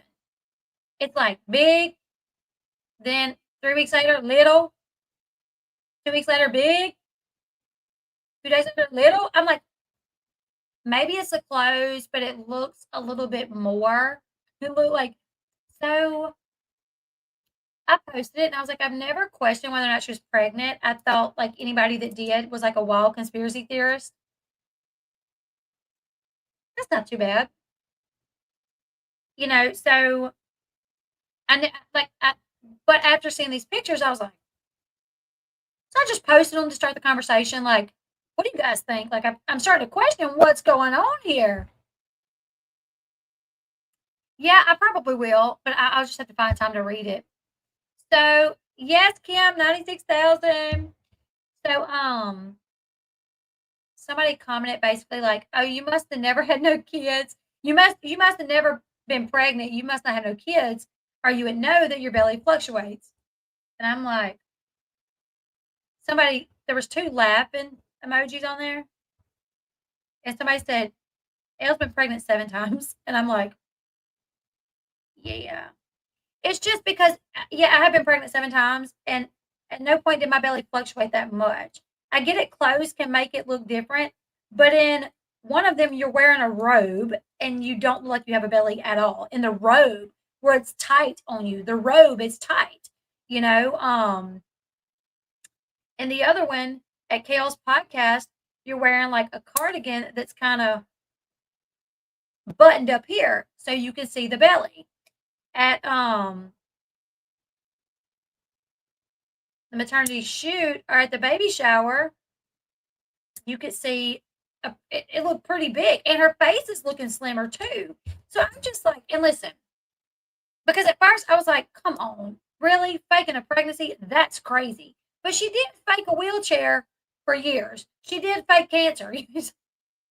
So it's not completely crazy to think that maybe she's faking a pregnancy. But at the end of the day, she did do like a paternity test. She did do like the ultrasound. Like she went live or she recorded them doing an ultrasound. So I mean, she probably is, but it was like just a conversation starter, just like to have it. Also, like when I post things on my page and it gets traction, it brings more people to my page. So I thought, well, I looked at it and thought that's weird. What's up with that? So other people probably have too. I know other people have because I've seen people say it, you know. So I just thought, well, that'll be a good conversation for people to have. I'm not necessarily saying she is lying. I'm just saying it's wild. And I just thought I could make the post, tell what I'm thinking, and let people have the conversation, you know. Maybe it's an optical illusion. Maybe it's like camera angle. I don't know. But I'm definitely not saying she's for sure faking. I'm just saying it's weird. Let's talk about it. And then somebody said, you must have never been pregnant. And somebody said, she's been pregnant 7 times. And they're like, well, you would think you've been pregnant 7 times, you would know how the belly works. And I'm like, yeah, I just have never seen it go from big to small to bigger to small. You know? So. Can you guys hear that? I really got to stop putting like so much on the end because it's hard to cut it. It is hard to cut it.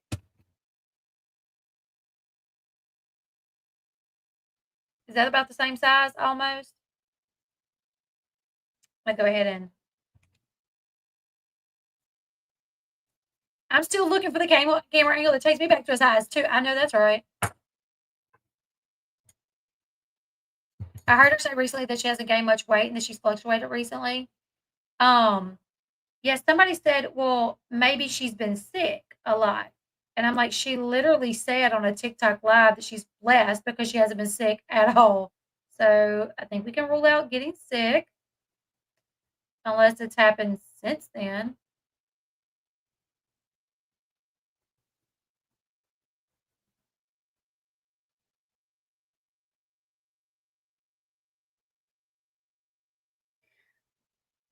my son. Oh, I just went too far. That is autistic. Well, he's got Asperger's. He was up for Student of the Year this year. He didn't get it, but that's okay. I mean, out of all of 6th grade, which is like they have 3 classes, I think, 3 classes of 6th graders. They have like 20 something in each class. They chose, out of all the 6th graders, they chose like 10 people, and then it went down to like 5 people, and he was like in the, yeah, he was like in the top 5, and he didn't get it though, but that's okay. That's okay. I'm really confused. This stuff is so slimy. Tony Davis, I'll ask him. Give me some more names because I know a lot of them. I don't think I know Tony though. Jeff, I feel like I know Jeff though, or I've heard the name.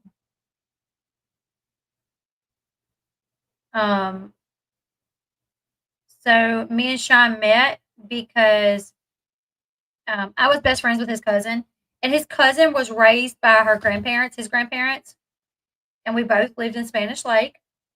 Well, he didn't. His grandparents lived in Spanish Lake. He lived in Georgia, and his cousin was being raised by her grandparents. And so me and my sister Flossie would go stay over there. Okay.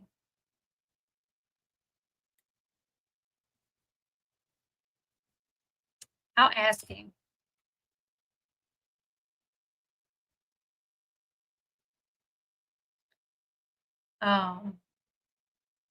So, oh yeah, and I'm happy that he got nominated. He is such a sweet boy, my son.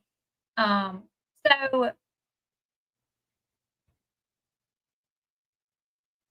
me and my sister would go stay with our friend Brooke at her grandparents' house.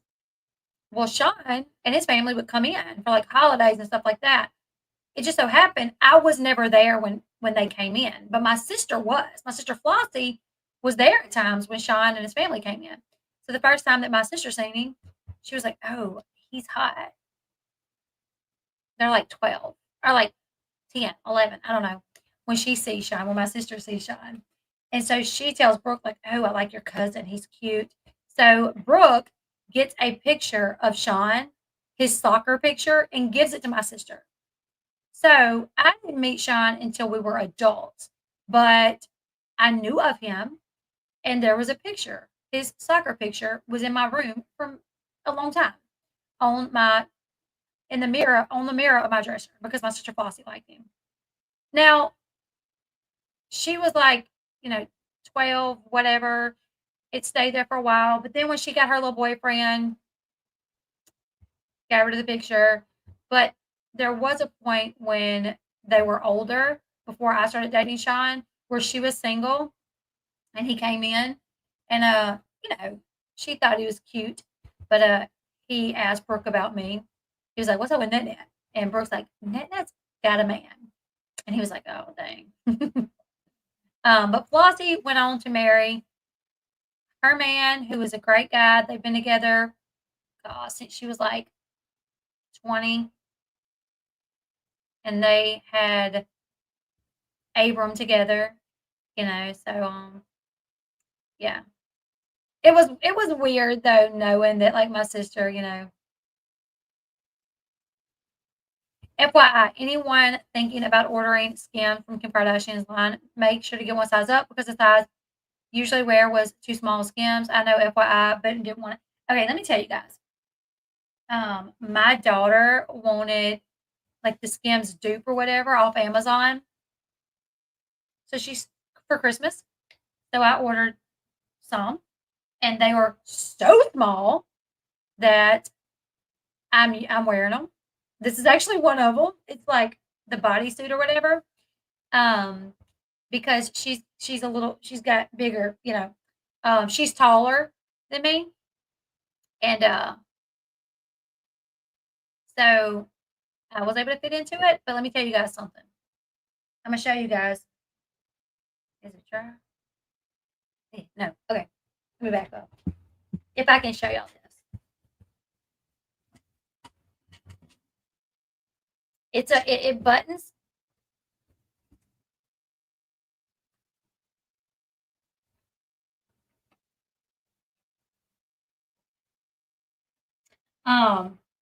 It did suck me in a little bit, but let me tell you, it buttons in the crotch. There's 3 buttons, and one of them don't come undone. So you have to step into it. You have to step. One button will not come undone. But Skims, aren't they expensive? So every time I ran to the bathroom earlier, it was a weird situation. Just let me tell you. Because I'm not taking my pants all the way off to take the suit all the way off. No. I unbutton the 2 buttons that will unbutton, and I just pull it to the side to pee. I'm not sorry. That's a whole situation. To have to pull it all the way off to put it back. I go inside to pee like 4 or 5 times throughout the day. You know what I'm saying? No, I'm not getting undressed every time. Pulling it to the side. Yep. That's what I'm going to do. It is what it is. But I will say, I got to figure out how to do that. I got to figure out about the button. Move right. Thankfully, I haven't had any accidents. But when I was in the bathroom earlier, Sean walked in, and I'm like, "Don't look over here," because like my black crotch line is literally on the side of my butt cheek as I'm sitting there peeing. It's like I'm like holding it on the side of my butt cheek, and I'm like peeing. I'm like, "Don't look over here." He's like, "What is it?" I'm like, "Don't look over here." He said, "What?" I'm like, then I pointed it out to him. He's like, "Oh." I tried to I actually almost ripped it. Trying to pull it apart. I literally almost ripped it. New Year's Eve Skims is doing a whole inventory. Where am I the most ticklish? Has he ever tickled me? I hate being tickled. That is divorce for me. And he knows it. I get really mad when he tickles me. Like, don't tickle me. That's a weird question, but I guess, yeah, I don't like to be tickled at all. All right, how we looking? I got to clean that up around the nail. Let's move on.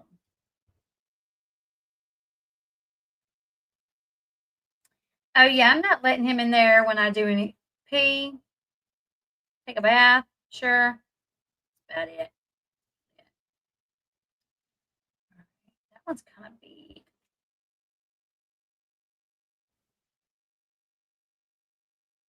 Yeah, I'm like, don't look over here.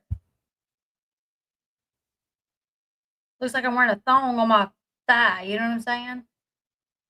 That one's not. Anyways. All right, there we go. I'm going to try to do it where I don't get as much. I don't know what I'm doing wrong. Shenanigans said, my husband and I don't burp or fart around each other. Girl. Well. How long y'all been together? Because no ma'am. I don't fart. So we don't either. I sparkle. Mama don't fart, mama sparkles. Because fart just sounds like a ugly word, you know what I'm saying? So years ago, I started telling my kids that I don't fart, I sparkle. So that's what it is. Mama sparkles. And I just feel like a word like fart shouldn't be associated with a woman. You know what I'm saying? It's a weird word. I sparkle. But I definitely sparkle. And I have definitely sparkled in front of him, unfortunately. Sometimes I'd be questioning if I got celiac because my stomach I don't know what is up, but really, like sometimes I'm like, what is wrong with my stomach? Like Sean already knows, like, I really don't think it's, I think it's like maybe I'm lactose intolerant because he'll be like, don't eat peaches and cream today.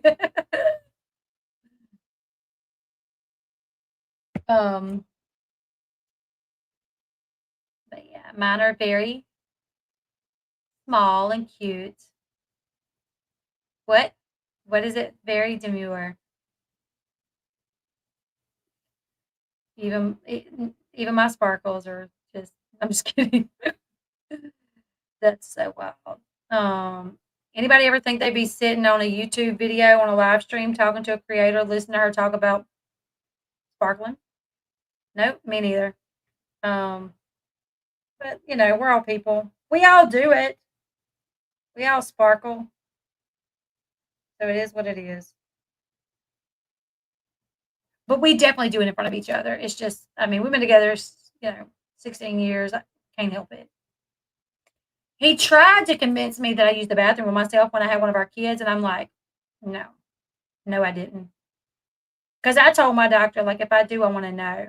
Tell me I didn't. My doctor's like, I'll let you know. But Sean just loves to mess with me. You know what I'm saying? He loves to like do stuff like that. Oh my God. Look. It bubbled up again. I don't like how it's bubbling up, and I don't really know what to do to stop it from bubbling up. I'm trying to control how much I put on that end, but then it looks,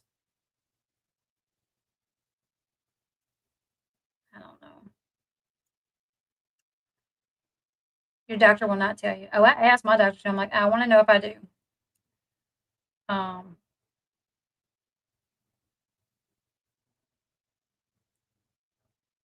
Yeah, I'm like, let me know.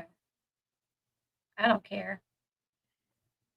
Okay, y'all. I got to figure out where to put. But my mama was in there too, so my mama would have been like, oh my God, no, you pooped. My mama absolutely would have told me. She wouldn't have just told me, she would have told everybody. When she called the family to let them know that the baby was born, she was like, yeah, Nitnit pooped all over herself. How much Christmas shopping have I done? Not a lot. We're going tomorrow. So that's what me and Sean do every year for our anniversary. We go Christmas shopping because our anniversary is December 20th. So every year we go to the city, we go eat somewhere, and then we spend all of our money on Christmas shopping. It's really so fun though. I love it. I think I've gotten Kennedy 2 things, Eli 2 things, Caden 1 thing, Bobby 2 things. Nothing for my mom, nothing for my dad, nothing for my stepdad, nothing for Sean's parents. Dakota 1 thing. So we're gonna do it all tomorrow. That's what we always do. Like we might get a couple of things beforehand. Like order online, like what you have a baby. I missed something. I have 6 kids. My youngest is 7.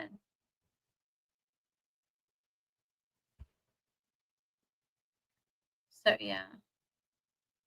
Never thought after 39 years I would have another baby, but looking like eventually. Oh, really?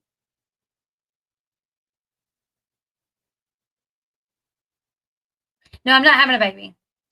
No babies for me. My tubes are tied. Tied. We actually told the nurse, like, do not leave this room without making sure they tie my tubes. And she was like, I got you. Because the nurse that helped deliver my baby is my sister's mother-in-law.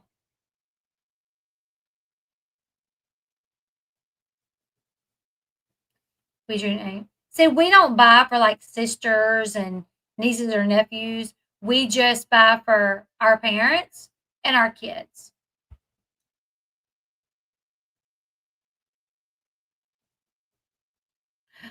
After I had them tied, that's been a fear of mine. Oh, we was talking about giving birth earlier, so that's probably where you got mixed up.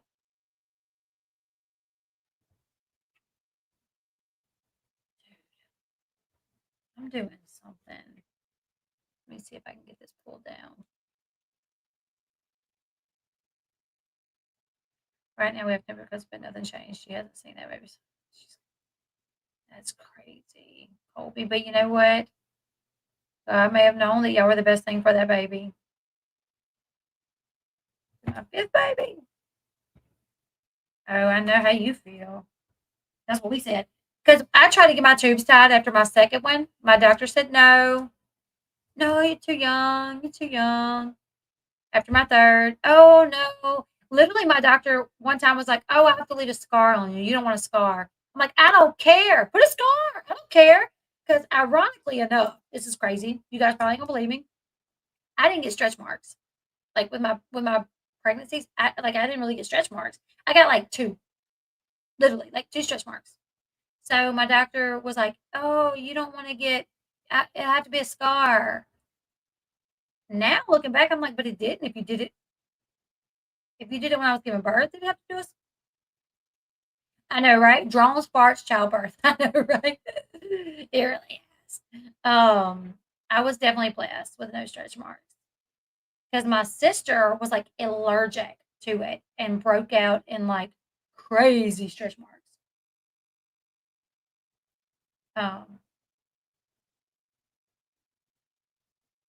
Oh wow, Stephanie, I'm so sorry. I get it. I missed some work during May and June. Well, I still had to work because this is our main source of income. So I had to work, but I missed some due to we had a situation happen that I had to miss, and it really affected. My stomach is like where I'm at for the blind. You're so lucky. Oh my goodness, I'm so sorry. Um, but yeah, he was like, "Oh, you don't want a scar," and I'm like, "I don't care. Give me 5, 10. I can't keep having babies." Like, it was really tough on my body. I got put on bed rest every single time I was in and out of the hospital. It was a situation. And my husband worked offshore, so he was gone 21 days at a time, sometimes 28 days at a time. So I'm like, no, I need like. And now looking back, I'm glad because I have 6 wonderful kids. I was pregnant 7 times. I went through a very traumatic miscarriage, and I got pregnant after the miscarriage, and I was like, I'm literally going to miscarry again. Oh wow, yeah. I was 30, but 7 pregnancies, 6 kids. So I don't regret it, but there are times where I'm like, oh, I miss being pregnant, you know.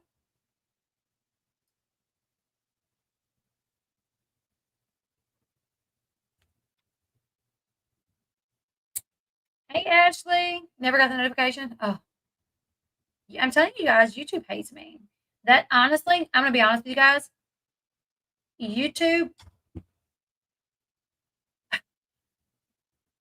My YouTube channel has not made a lot of money this year.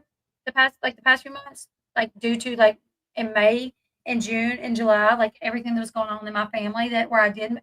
But TikTok, was monetized. I was able to get monetized on TikTok and on Facebook, and that's really has been what has been our saving grace is me getting monetized there. So just because you see somebody on YouTube does not mean they have a ton of money. A lot of us are like struggling too. Which is kind of scary because I know, aren't they? TikTok may be banned, may get banned in January, and I'm kind of like, because I'm actually making up for what I'm losing on YouTube, I'm actually making up over there. And if it hadn't been for Facebook and TikTok the past like few months, it would have been rough. Like it would have been very. That's why Sean's wanted to go back to work. I wasn't a happy pregnant mama. I had a lot of scares about it, so I felt like I never enjoyed. Oh, that does suck. I know how that feeling is because I was like that with Kennedy, for sure. Like because I remember when I found out I was pregnant with Kennedy, I just knew I was going to miscarry. I was like, of course I'm going to miscarry because I just had a miscarriage months earlier. Because I also got pregnant with Kennedy right after, let's see, April of 2016. April 2016, I miscarried. I had Kennedy. Wait, let's see. When did I? I'm trying to figure out when I got pregnant. I had Kennedy June 2017. So I got pregnant a few months after that. I remember finding out, thinking, and I called Sean and I said, I'm literally going to go through this again. I'm literally going to go through a miscarriage again. This is horrible. Did he? I did have my rainbow baby, and she is literally, and it's really, it's a bittersweet thing to think about because had I would have had the baby that we lost, we would not have Kennedy because I definitely would have had my tubes tied, and I would have still been pregnant with the baby, you know. So it's a bittersweet thing because it just worked out, honestly, the way God intended it to work out. And now when Abram crossed over, Abram had a little cousin there waiting on him. So my grandparents are up there, rocking and rolling with my baby. So yeah. You know what? These things might look crazy up close, but from far off, they're gonna be fire. Look, can't tell me nothing. Up close, hideous. That's okay. Yeah, absolutely. And let me tell y'all something. You know, I don't hide the fact that I'm a Christian. I don't hide it. I don't talk about it a lot because it's just my channel is reality TV. And I don't want to be like throw my religion in people's faces or whatever, but I have seen God show up so much in my life, like with the finances. We had something very horrible happen in our family. It was very dramatic and it was a very difficult situation to deal with. And if I could have not worked for the entire time dealing with that, I wouldn't have, but I had to. But it was very difficult. I didn't make a lot of money because I was dealing with that. But God pulled through for us. My TikTok and my Facebook got monetized, and I was able to make a little money with that. And then we had a situation come up to where, like, it just always worked out. It always worked out. And the situation that we had that took me away from work, that I thought I was going to have to quit. I thought I was going to have to quit YouTube when it happened. And I was like, I'll do it in a second. I'll quit in a second because it was a situation that happened with one of my kids. And the way all that played out, I don't know if I'll ever tell about what happened because it's involving one of my kids and it's a very traumatic situation that happened. But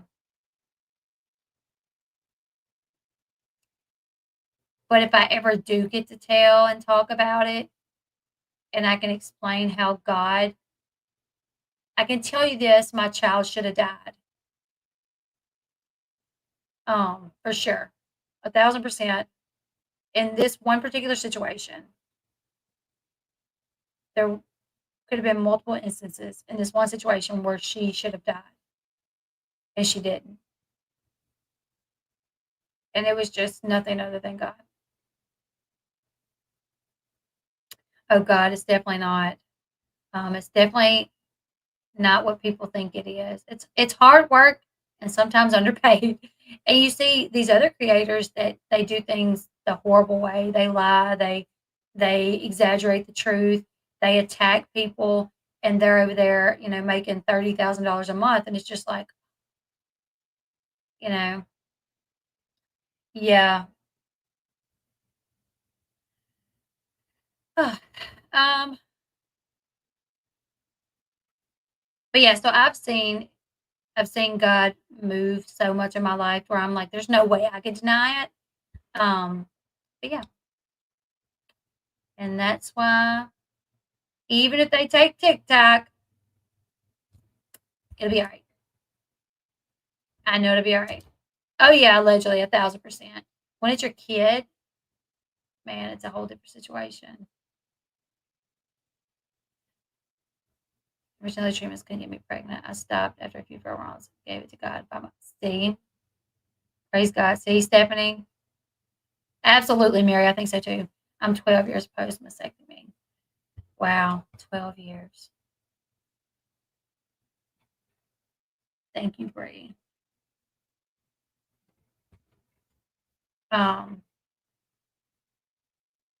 So true, B. It's sad because honestly, because I'm so open with like y'all that there's times that things happen and I want to talk about it, but then there's like crazy people on TikTok where I'm like, never mind. You can't tell the people that you want to share it with because the crazies on there will take it and twist it and run with it. Just like when Sean earlier was going to say what he told the bank worker, I'm like, no, be quiet, because there will be somebody that will twist it, to act like he meant it, even though he didn't. Oh, she was probably making she was probably making a bunch of money on there, guaranteed, because she makes a bunch of money on YouTube. And even though my Facebook, I have 24,000 followers on Facebook, I think. In just the past few months, I've been able to start making a little bit of money on there.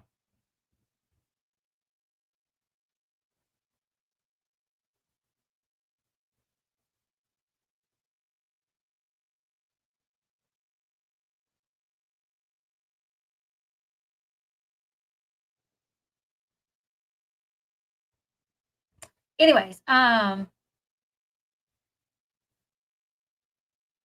yeah, I talked to Sean about it. Me and Sean talk about it a good bit. I did go to therapy twice. Because I was actually told, like, you need therapy over this. I'm telling you guys, it induced like panic attacks really bad. Like, I already have anxiety and panic attacks, but I was having them like every day. Yes, it did. Her Facebook and did her Instagram get hacked too, or just her Facebook?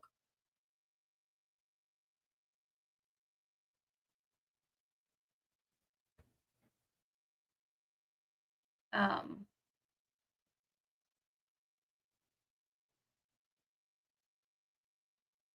I am kind of crazy. Like, how did he get hacked? Because don't you have two-step verification on? Yeah. But I'm telling you guys, like, when I tell y'all, I literally work and run behind my kids. That's it. That's it. The 2 times that I went to therapy was because I went with someone and was brought in to talk about the situation. Um,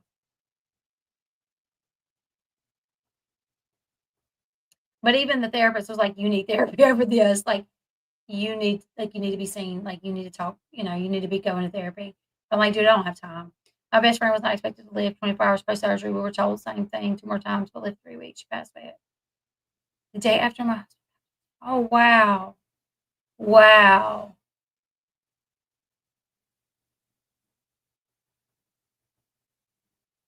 I'm glad she got baptized. That she made that decision. That's very sad. All right, this is what we're working with, guys. I can clean up around them. it does take a minute to like really get it to where the paint is dry. You have to do it like 3 or 4 times maybe. Really paying attention to how many times you have to do it.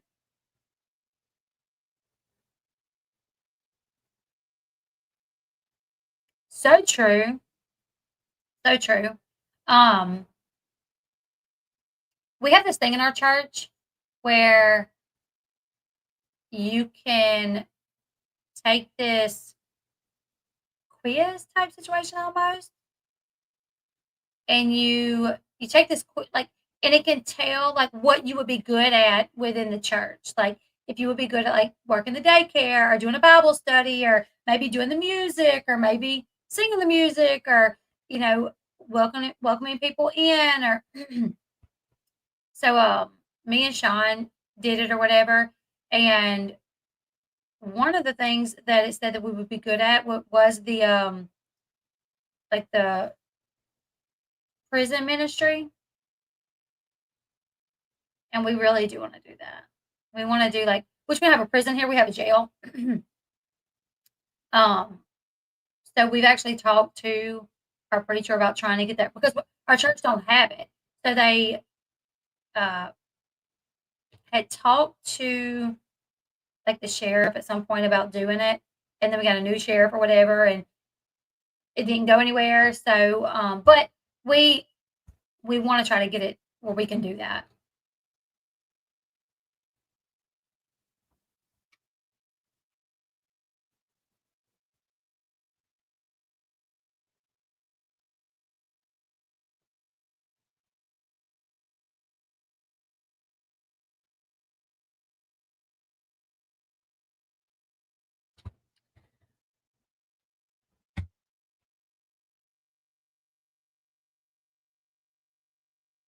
Making me think about couple off inmate to roommate. He was a minister, was he?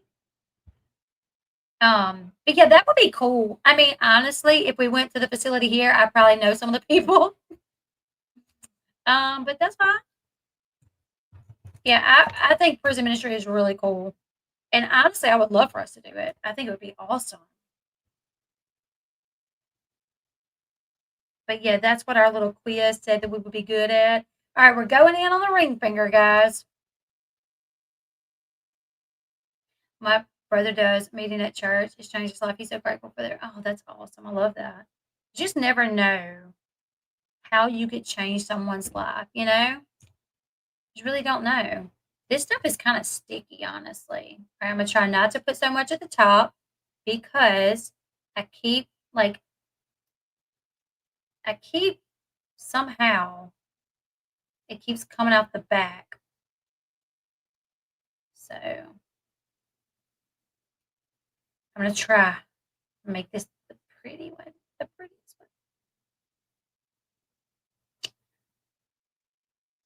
one. Y'all, my goal was to hit 100K by Christmas.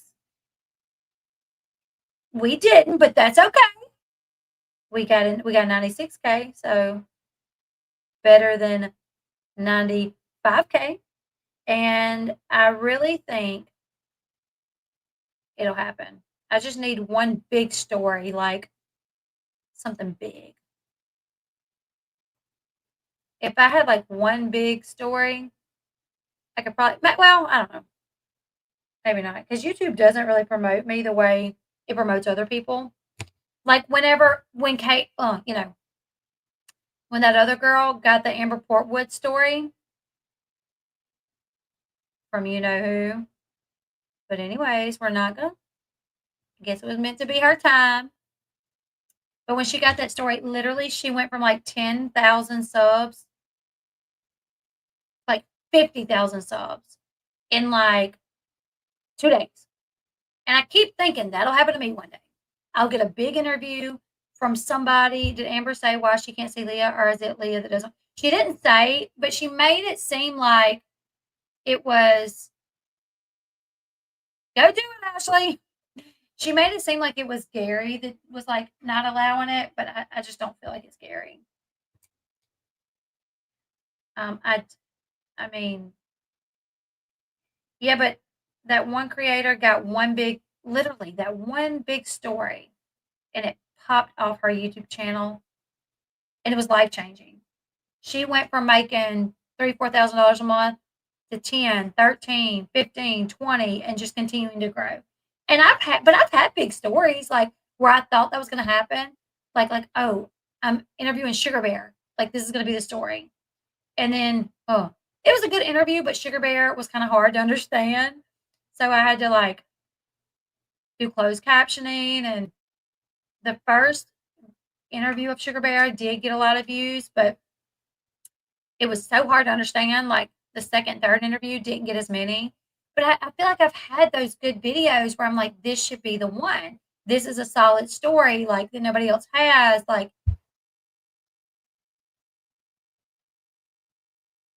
it'll happen.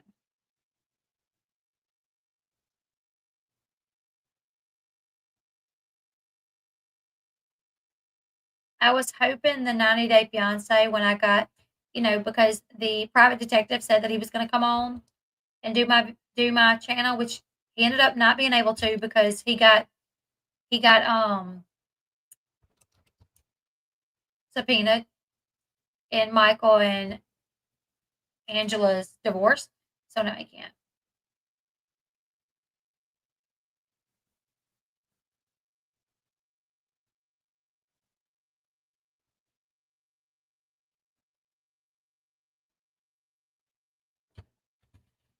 I actually did email Amber and ask her if she would come on. I did. Hey, you got your B.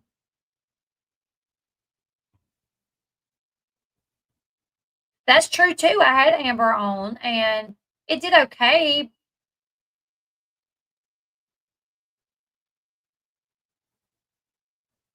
Like when Amber came on after Gary went missing, after Gary 2.0 went missing, that video did good and I got several subscribers off of it, like a good bit.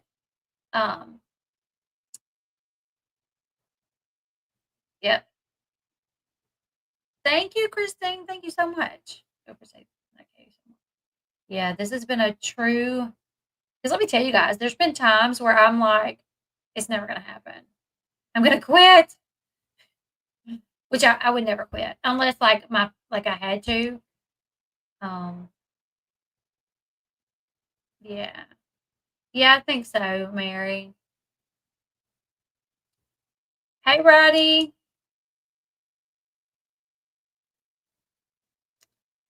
Maybe so. It'll be something one day. Or if I never have a big story where I pop off, I'll just keep doing the smaller stories and I'll just keep growing gradually like that.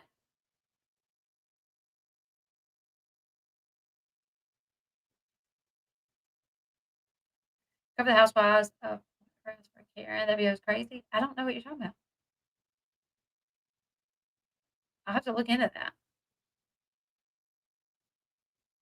Because I don't know what that is. And I've been asked to cover other stuff. I've been asked to cover other shows, and every time I do kind of branch out, I get nervous.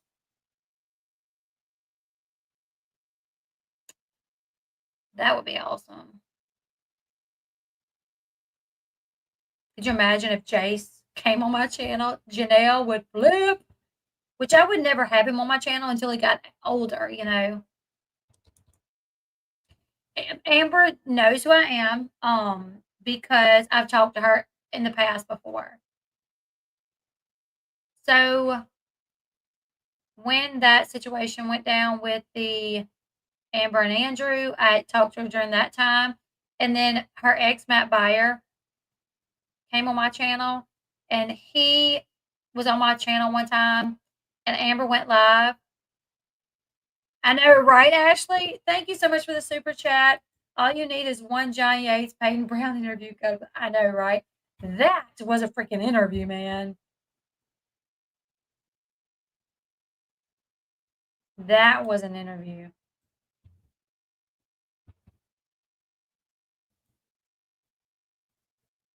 Is it Janelle's birthday today? I did not know that. I've been coming to her for this long and I didn't even know that. Yeah, thank you so much. You should cover the Bachelor franchise. I get so nervous when I cover new stuff because I'm always scared it'll fail.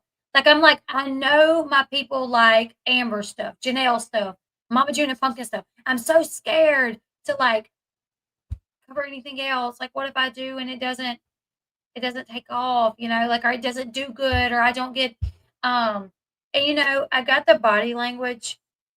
I did the body language course. I got a certificate, and I'm continuing to study it.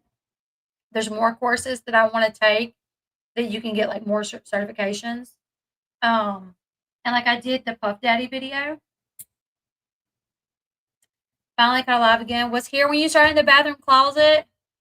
You've been here for a long time then. I haven't, Roddy Mom. Just haven't had time, unfortunately.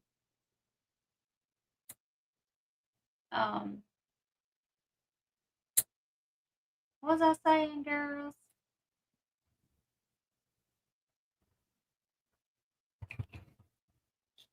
Vanderpump Rules afterwards. Yep, I did. But I did okay, so I was really like very excited about the body language because I'm super interested in it. But I thought I could study body language and then I could implement it into like my reality TV stuff, which I could. I did the Puff Daddy thing, but I'm scared of copyright, okay? Because I'm like, how does behavioral arts and stuff, how do they do it and not get copyright? Because my goodness, anytime I use anything that's on TV, I get hit with it. I didn't. I watched their interview. I will say that. But I didn't really study it and go back to my notes and break it down. I will say, just from watching it, what I can remember, there were times Ken looked uncomfortable. I do remember that, thinking he looks really uncomfortable. It's hard to read Gypsy as far as like lip licking can be a sign of nervousness, deception, but she's constantly licking her lips.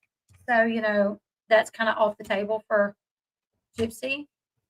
But like when, I don't know, Christine, that's what I'm confused about. Because like, let's see. I just stuck my finger in that. I had an idea. There was Robin Brown when she was crying in the car the other day on one of the episodes. I was going to do at least a minimum of TikTok on it to show how she was clearly fake crying. 100% fake crying. And I was going to do a TikTok to do it, but I just haven't. I have like 5 TikTok videos in my phone that I haven't edited because I just haven't had time to edit them. So it's just right. Yeah. So you can't really say that she's licking her lips for any other reason other than that. You can't say, because to read body language, you look for clusters, not just one thing. You look for multiple things. And so, but one thing that someone is being deceptive or that they're anxious is lip licking. But that's, you look for other things. But because Gypsy does it all the time, you can't really use that with her.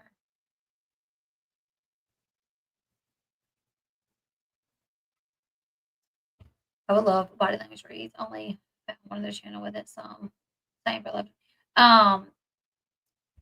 The behavioral arts does body language and it's so good. That's who I kind of started watching. But I did my Puff Daddy, P. Diddy body language video, and I was so proud of that because let me tell you.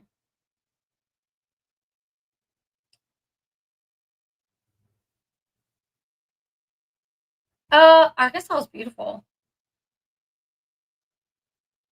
Arkansas is really pretty. It's nice. It's got nice weather. We used to go there on vacation. So, I don't know if I moved to California. I think expenses would be cheaper in Arkansas than California.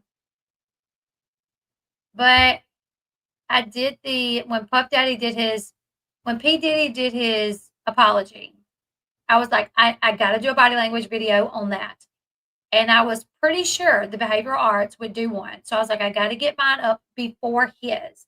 That way I can, like, if I do mine first and then he does his, I can see how, look, Callie Lisa says California is awesome. Well, the weather there is awesome too, from my understanding. I've never been to California. But yeah, I hear the weather's nice there. But so I did my video, and like 2 days later, he did his, and I was just so proud of myself because he is like one of the people that I look. He's who got me into body language, basically. Spidey, the behavioral arts, and I was like, if I just catch a couple of things and he names them, I'll feel so good. Literally, it was like everything that I said, he said it as well. And I was like, I'm better at this than I thought, because like I caught all of these things and I like said the right thing, and it was amazing to see his afterwards. And if you guys want to, I'll show you.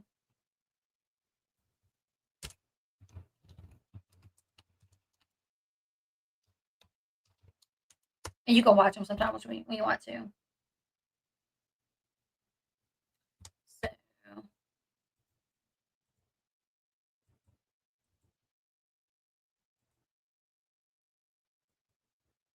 So there's mine where it says Diddy's non-apology.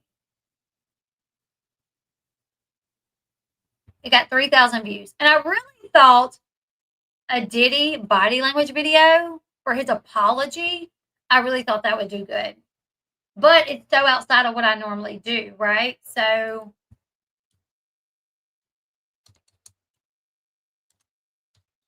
I made like $3 on that video.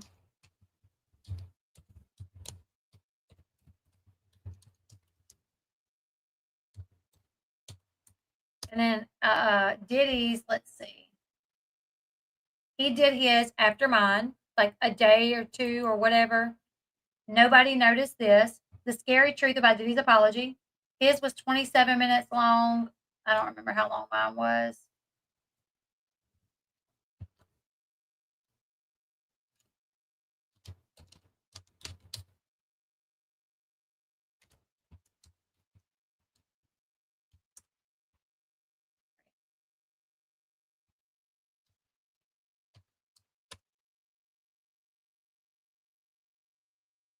Mine was 30 minutes. But literally, I was so like,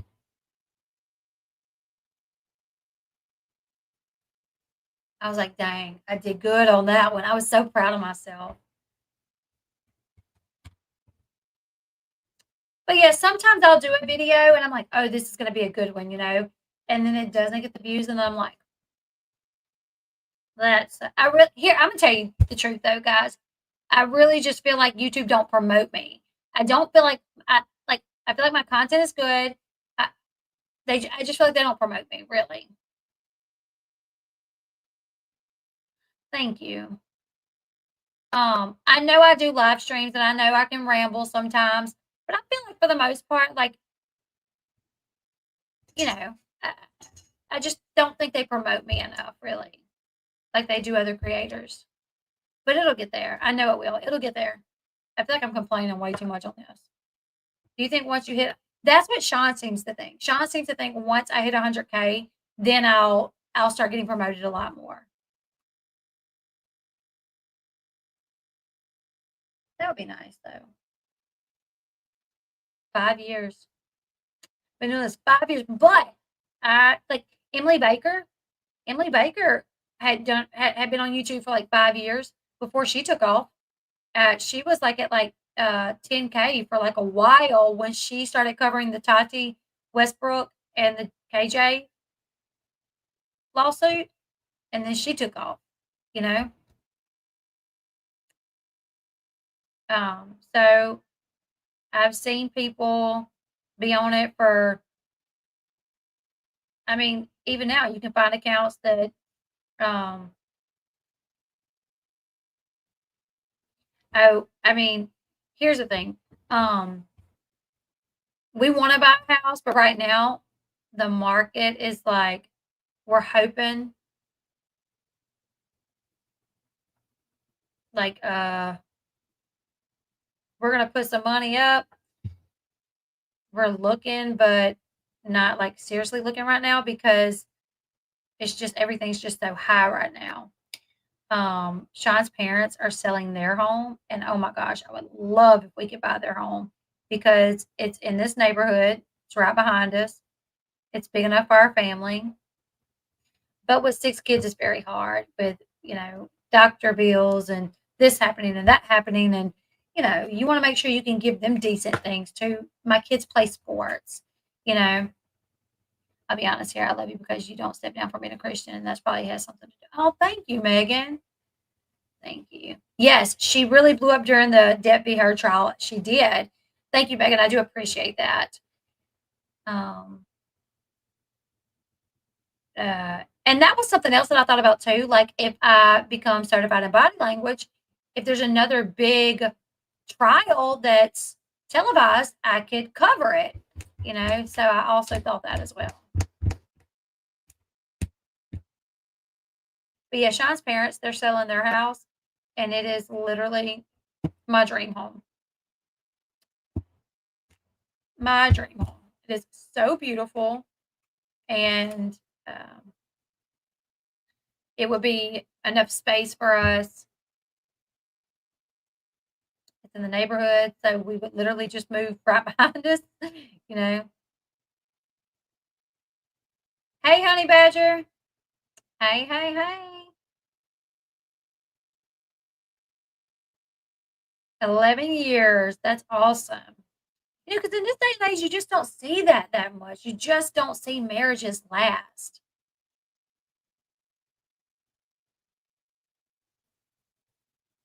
I wonder if it'll be open to the public. Like, if it'll be like, have they said if it's going to be open to the public?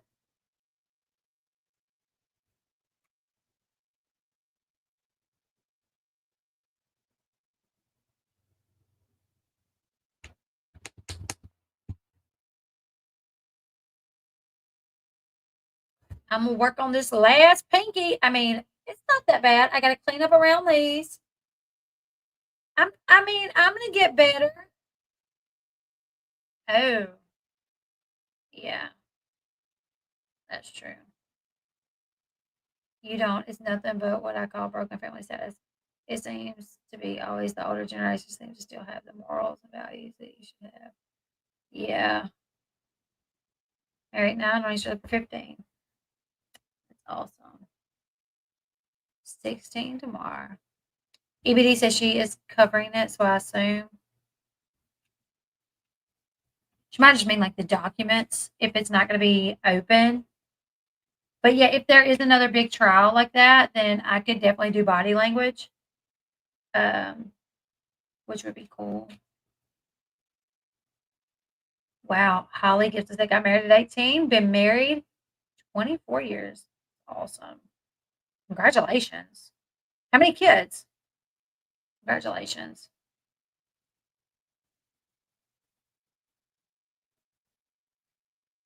Hallelujah. All right. My last nail, guys. I'm going to see if I can get this right.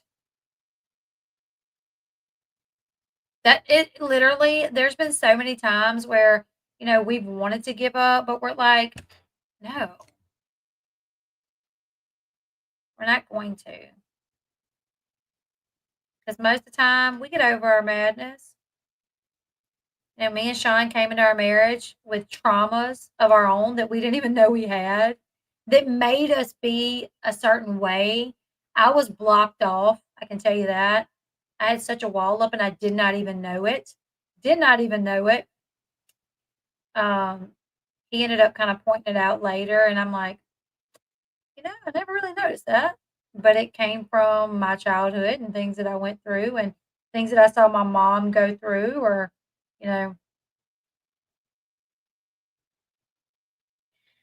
He had some, we both had our issues that caused us to be the way that we were. And two, coming into a relationship when you have 2 kids.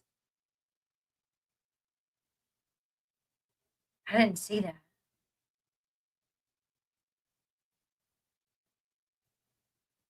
Coming into a relationship where, like I already had kids and he's a stepdad, very difficult to deal with. But man, I'm telling you, you got to work hard for it. You got to want it. You know what I'm saying? Said I tried marriage once. It didn't work.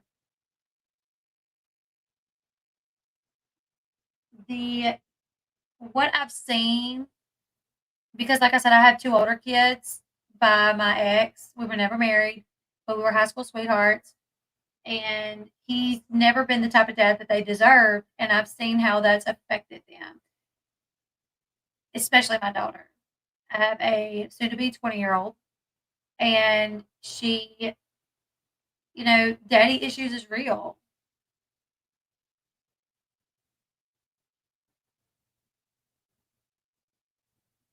Also, too, I think that is a good thing when your husband can be your best friend. Because, like, some people don't get it. Some people don't get, like, why I want to talk to my husband all the time. Like, if we leave, if me and my friend go somewhere, why I might call my husband 3 times. Like, dang, why are you calling him so much? What do you mean? I saw something funny on TikTok. I had to send it to him, so I got to call and make sure he's seen it so we can laugh about it. I got to tell him about what I just read in the family group chat because he's my BFF. That's a good situation there. Oh my goodness, Christine, I'm so sorry. Wow, I'm so sorry. I couldn't even. My husband just interrupted this live and I was so happy. Tell your husband to go find something to do. Tell him to get on his phone and to bring the live up. Hit the like button. Christine, I don't even have the words, Christine. I'm so sorry. My husband's 3 and I have none together. But it's not my husband. Yeah, I'm telling you. And Sean today, like he has said before that he would, if any of our kids ever started dating somebody that had kids, that he would probably try to talk them out of it just because of how hard it is. It's a hard situation. You got the kids, it's like, you ain't my daddy. You got the real daddy who may not be around, but he's gonna step up and say something if he hears that you've said something. You know what I'm saying? Like, it's a very hard situation to be in.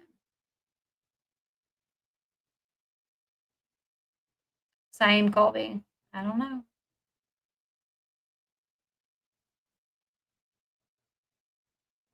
I didn't use the little clamp this time just because the clamp really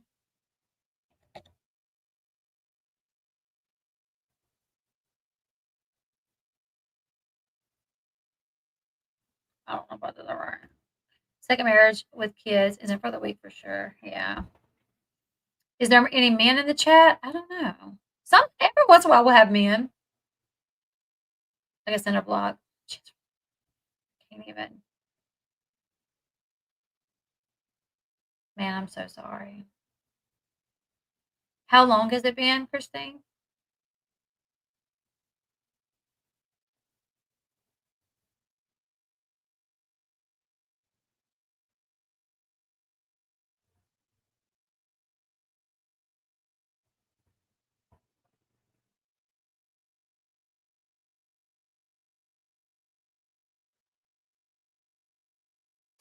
I just think that's why mental health is so important. Like, I'm gonna tell you guys something. I saw a video of Britney Spears yesterday. Look at my lips. There's one of my lipsticks that does this. There's a video of and Britney Spears posts these videos herself. I mean, it's not like somebody's chasing her around posting them. She posts them herself. But there was a video that she posted on her Instagram where she's dancing and she's wilding out. Has it gotten easier? Surely, God, I hope it has. But I mean, she is dancing, and she turns around and she's flinging her head, and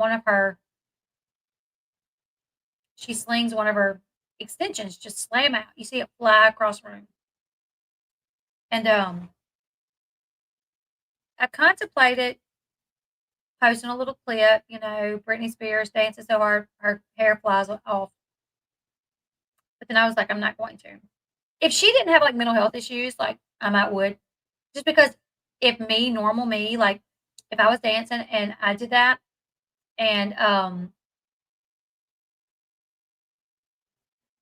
if it was me, and I posted a video of me dancing and I was flinging my head around so much in a clip and somebody posted a video, I'd be like, oh my God, that's crazy, and it would be funny. But she has severe mental health issues.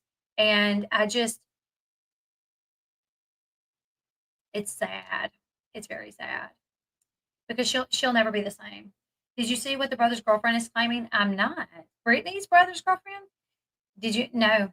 Allegedly, we have not. Our Holly, we have not got. No. So his Amanda Bynes is another one. Yep. So my cousin's. What do you call it? Autopsy report came back inconclusive. And here's the thing. They won't even tell us if he had water in his lungs. Okay? Nothing. Inconclusive. We don't know.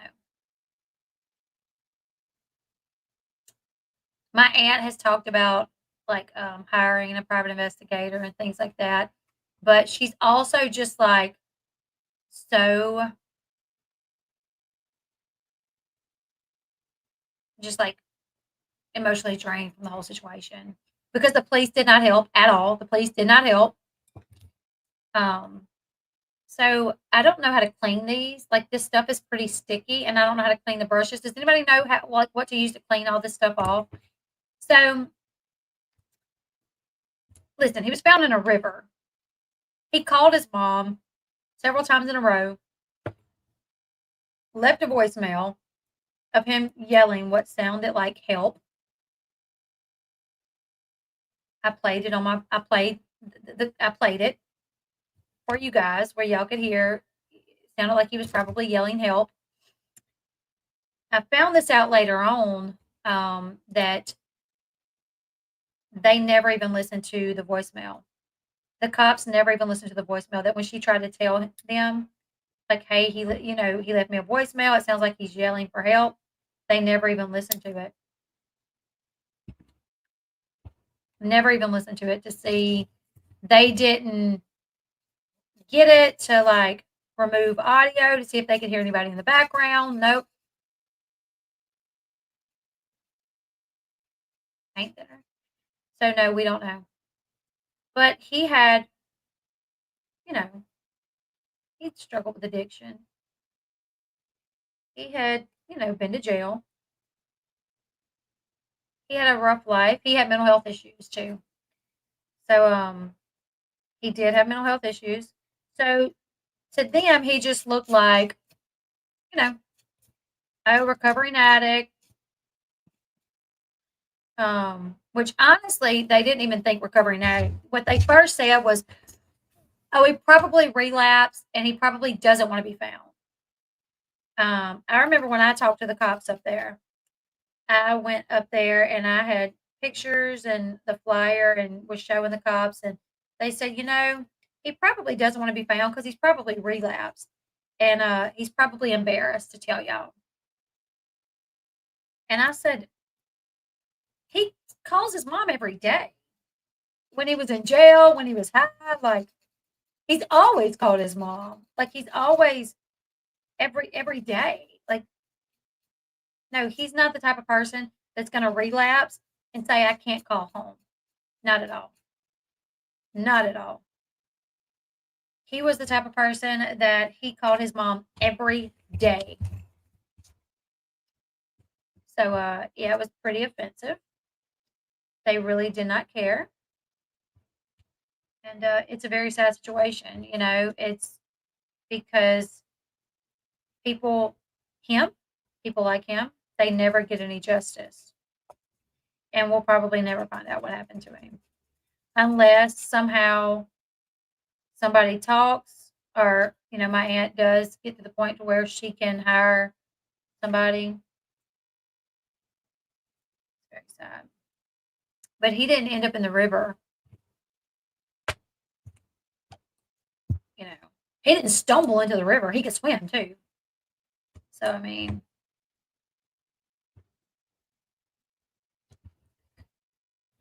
thank you, allegedly. He is very loved. Him and my brother's birthday are just days apart, and they are the same age, and they were more like brothers.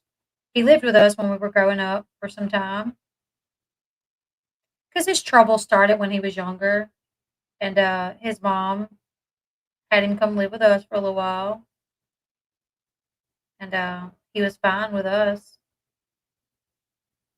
And he was one of those cousins that he'd come sit in our room and play guitar, and we'd listen to music, and he was very funny. He was hilarious. Really funny. So he was missing for 2 weeks, but the coroner and the funeral home director told us he was not in the river 2 weeks. And this was both off the record. So me and Flossie and like some of my other family members, we talked personally to the funeral home director, and he said that he doesn't think he was in the water more than 2 or 3 days because of the state of his body.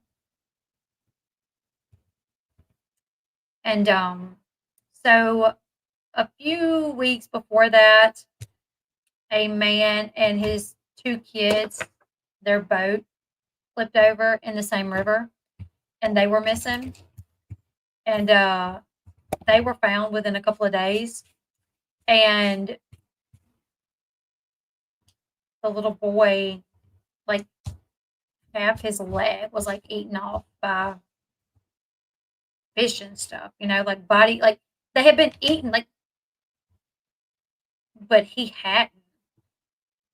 So they're like, man, max like 2 or 3 days. Like he wasn't as bloated as he should have been. He wasn't like, so uh and I saw a picture of his leg.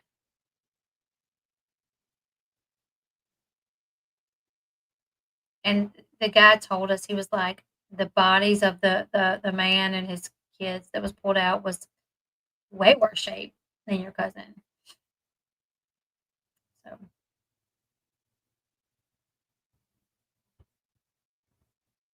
right.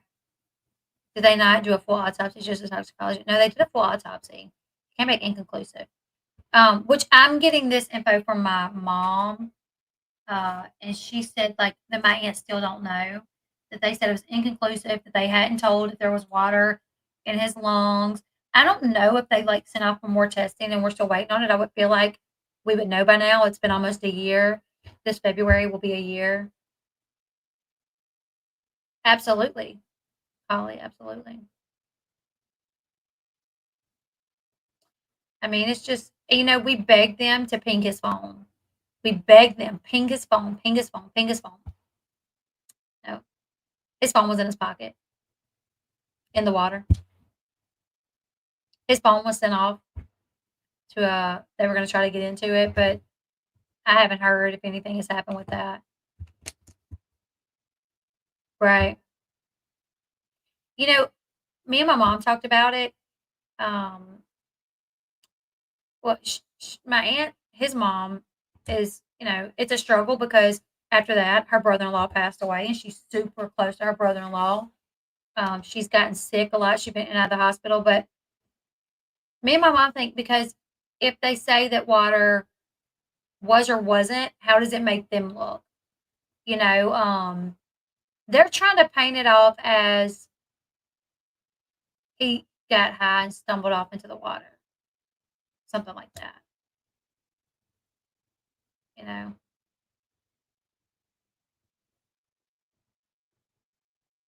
So they may know and just don't want to tell us.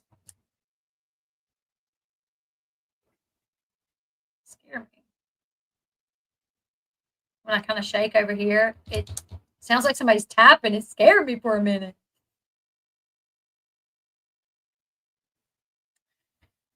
Yeah. But yeah, this February will be a year. We definitely think that's what happened. We think he was kidnapped because it was my cousin from my mom's side. It was my mom's sister's son. We think that he was like something like that happened because he called his mom like 3 times in a row early that morning at like 6 o'clock in the morning. And the last time there was like a voicemail. And it sounded like he was yelling for help. And he had rented a hotel room. He got off work. He worked at like a it's called Brookshire's Arena where they have concerts and rodeos and big arena. And what he would do is he's the one that cleaned it all up, broke down the equipment, put it all up. So that night he got off work at like 2 o'clock in the morning and he took Ubers. So he talked to his cousin as well as his mom earlier in the night. He had talked to his cousin about going to church. And he told his mom he was going to take an Uber and go stay at a hotel. And he even said something like, "Oh, I may just walk to the hotel." And his mom's like, "Don't walk. Like, don't do that. Like, it's dangerous up there. Don't walk." So he was like, "All right, I'll catch an Uber." So he got off work, and his boss said he was like one of the last ones out because his boss said he was always one of the last ones out. But he told his boss, "I'm gonna waiting on my Uber," and he never made it to his hotel. He booked the hotel for 2 nights, never made it. And we asked them, please find out the Uber company. Find out the Uber, like, can you find out what Uber, like, that should have been an easy, when we called Uber to ask, they were like, the police have to contact us. He paid for the Uber. It showed that his car, like the time, the amount that he paid for the Uber was the same amount that he paid that morning, except 1 penny difference. It was a penny difference. So, he left the hotel that morning and went to work that evening at like 5, 4 or something.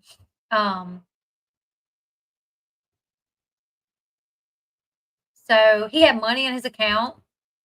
He had money in his bank account. And yeah, went to work. It was a rodeo. Got off. Was texting his cousin earlier that day about church. Talked to his mom on his break.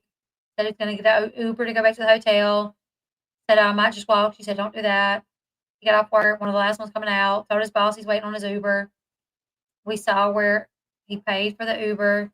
But we asked the cops, contact the Uber company, please. So, they can tell you where they took him. Because he never got back to his hotel. According to his hotel. But we asked them to pull the cameras from where he works. My aunt went to where he worked and said, can y'all please look at the camera footage? We got to have a warrant. So it's just everywhere we turned, the police department needed to be the one doing it. Nobody would give us information. It was Shreveport.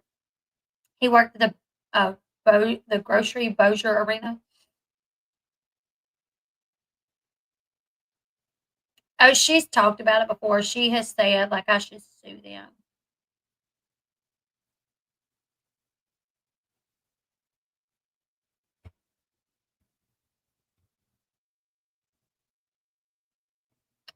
Yeah.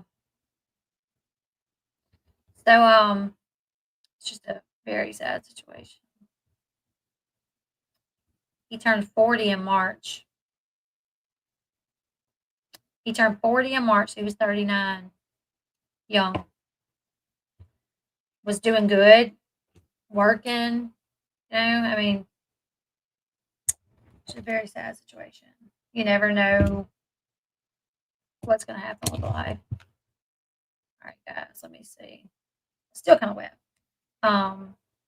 Look at what Turtle Boy started for Reed. It's amazing what he's uncovered. Who's Turtle Boy? Yes, Righty Mom, she did. So when my aunt heard the voicemail, she was like, she knew automatically. She was like, something bad is wrong. She called, couldn't get him. She went up there. He didn't show up to pick his check up. She knew. She told us. She was like, I think he's dead. Because he would have never. Here's the thing. She thought he was dead, but I think he may have been held captive somewhere for some time. And then when whoever had him found out we were looking for him, they got rid of him because, where he was staying, the hotel that he was staying in, yeah, it was a bad area. It was not far from the arena that he was working at. It was kind of walking distance, but it wasn't the best area. But I mean, we printed flyers. We went looking. Our family went looking on foot. The news did report about it. We went to the police. I made TikTok videos about it. I did YouTube videos about it. So it was being shared like all over Facebook. So I think if somebody had him and we were actually supposed to go back up there and look for him again. So we went and looked that Saturday before. The next Saturday we were supposed to go again, but it come a flood and we didn't go. That Sunday was when his body was found. And the coroner and the funeral home director said they don't think he was in the water like 2-3 days max. Hey, Christy.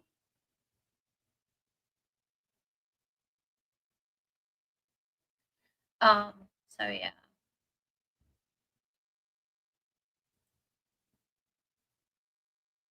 I think when they realized like, oh, people's looking for him.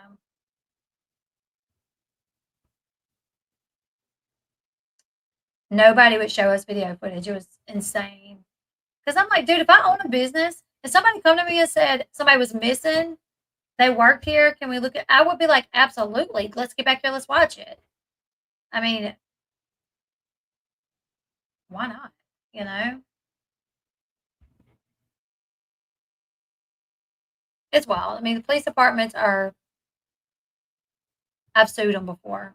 I've sued sheriff's department and police department. Can't really talk about it, but I did. And I got a settlement because they are raggedy. Some of them, not all of them. Not all of them. Oh my goodness. I'm so sorry, Brandy. I'm so sorry. Can you pull a FOIA? You know, I never thought about that. I never thought about pulling a FOIA request. I could. To see at least what all they have on file.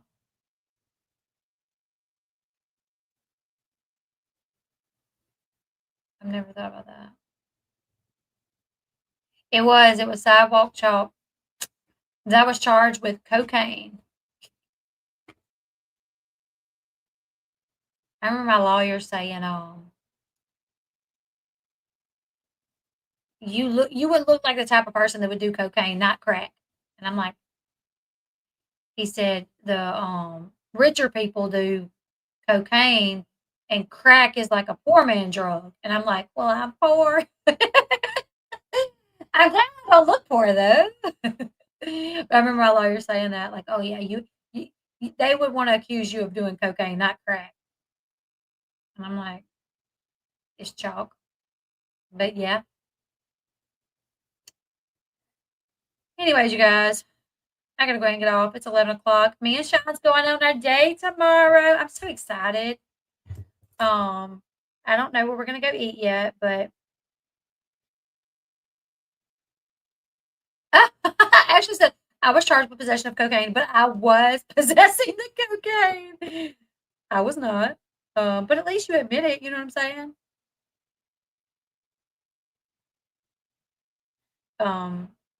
Yeah, I was not. Absolutely. Anybody that's ever lost a loved one and the police has not done what I'm very sorry about that. I know how it feels. It's devastating. All right, y'all. If I can get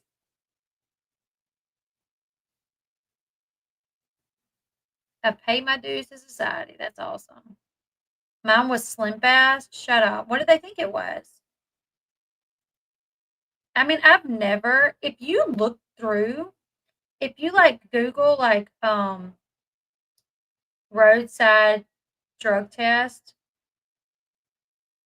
Hey Gemma, if you Google it, you can literally watch this video where this like professor, he has the roadside test kits and he puts all kind of crazy stuff in there. They said it was cocaine. They said Slim Fast was girlfriend. I can't. Yep. But this professor had the roadside test kit, and he put like chocolate in it, and it come back for marijuana. He put sugar in it, and it came back for like cocaine. I mean, one lady spent 6 months in jail over cotton candy. She spent 6 months in jail over cotton candy. Her daughter got pregnant and miscarried. There was this one couple, they were like trying to have a baby or something. And so she was taking folic acid. So she put some in her car in the glove compartment to take like while at work on lunch or whatever. They pulled her over.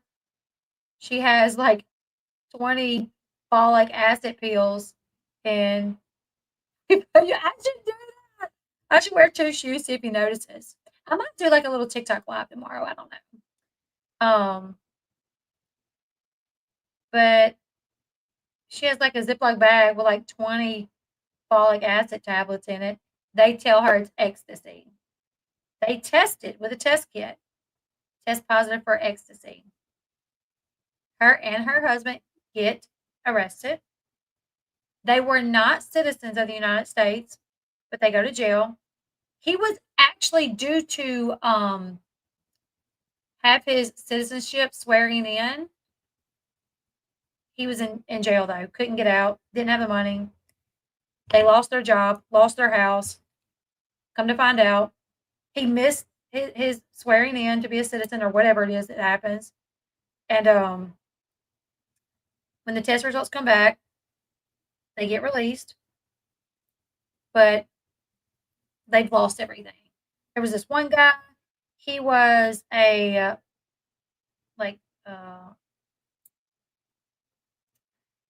Sunday school teacher or something, and every morning on his way to work, he would stop and get Dunkin' Donuts.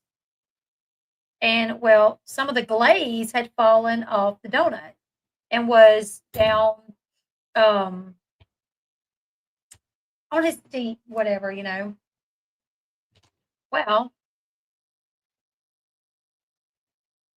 yes, they were. Sure enough, righty, Mom. So the Dunkin' Donuts, they picked up some of the glaze and said that it was drugs, tested it. It comes back for like methamphetamines. This dude works at the church, loses his job, stays in jail until it comes back. And let me tell you guys, so I was arrested, and I knew once they sent it to the lab, I was going to be cleared because I'm like, I don't have drugs in my car. So like I immediately called the DA like that Monday, and I'm like, when are y'all going to send that to the lab? Like, oh, we'll send it. You know, it'll be sent soon. It did not get sent to the lab until March 16th. March 16th is when they sent it to the lab. It came back March 24th. My life hung in limbo from a December 27th. I got attacked online. Creators did videos saying that I was a drug addict, saying that I was running from the police because I had drugs in my car. Talked about CPS getting involved with my kids. Like, oh, I need to be worried that CPS is going to come for me. it was a whole big ordeal. And what's crazy is I I stayed on them for a while. Like I called them several times. Then my lawyer did. Hey, if y'all got it back, if y'all got it back. Meanwhile, they hadn't even sent it.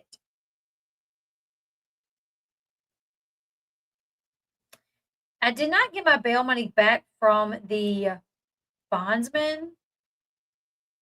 They included, yeah, that's keep your vehicle as clean as you possibly can. Don't keep dental picks in your car either. Because the dumb cop that pulled me over said that a dental pick is used for cleaning crack pipes. Sure did. My son had braces. So when you get braces here, where he got braces, they give you an envelope with dental picks and some other things, like this little stuff to put in between your lips and the braces so you don't rub, like when you first get them. Literally an envelope, dental picks. One of the dental picks fell out in my middle console. The envelope was in my middle console and it just fell out. And he literally said, "That's paraphernalia." And the other cop said, "What do you mean?" And he goes, "Oh yeah, they use this to clean their crack pipe. She's probably got a crack pipe in here somewhere." Like, what?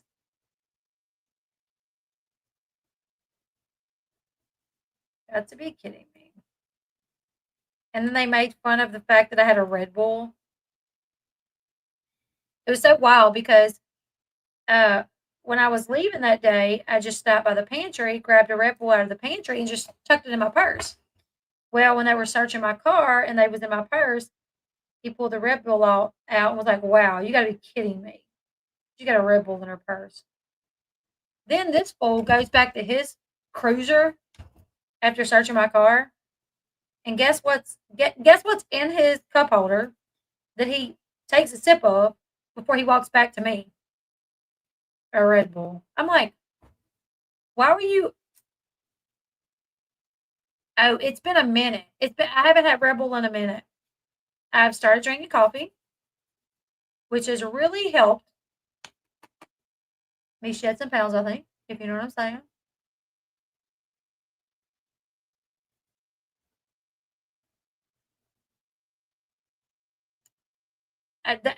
Well, I don't do drugs, so I had no idea. I was like, what the heck? Paraphernalia. Like, really? A dental pick? And he said, you're not going to have one of those unless you're a nurse. Or a dental assistant. Maybe he said a dental assistant. Like, what? Are you freaking kidding me?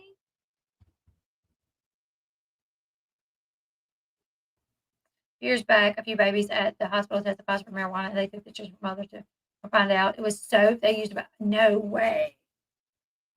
See, it's just things like that. Like you never can tell, man. That's why, like, who was it? That's why when Honey Boo Boo's boyfriend was arrested, I didn't judge him at first. In my first video, I was like, I'm gonna hold off on judging because who knows. And then the report came out and it was bad. I was like, oh. That's bad. Like he had a gun. He ran from the cops. They had to do the pit maneuver. He ran a car off the road. I was like, oh, geez. Yep, that's pretty rough. But I remember when it first came out, they got arrested. I said, I'm going to hold off judgment because I remember how people judged me when I got arrested. It was, I didn't want anybody to find out when I got arrested because I was like, I know these charges are not going to hold up, but I mean, yeah, imagine me telling my audience, I swear, guys, I don't have drugs. I didn't have drugs on me. I don't do drugs when I was arrested for drugs. I knew nobody would believe me, which people did believe me. There were a lot of people that was like, Elle, I never thought that. What advice do you have for those starting their YouTube channel? Oh, okay. Don't use your real name, which the unqualified therapist, it looks like you're not. Never say your real name. Give your loved ones that you're going to talk about aliases in case people ever look into you. Try not to have beef with other creators because it's just not worth it, honestly.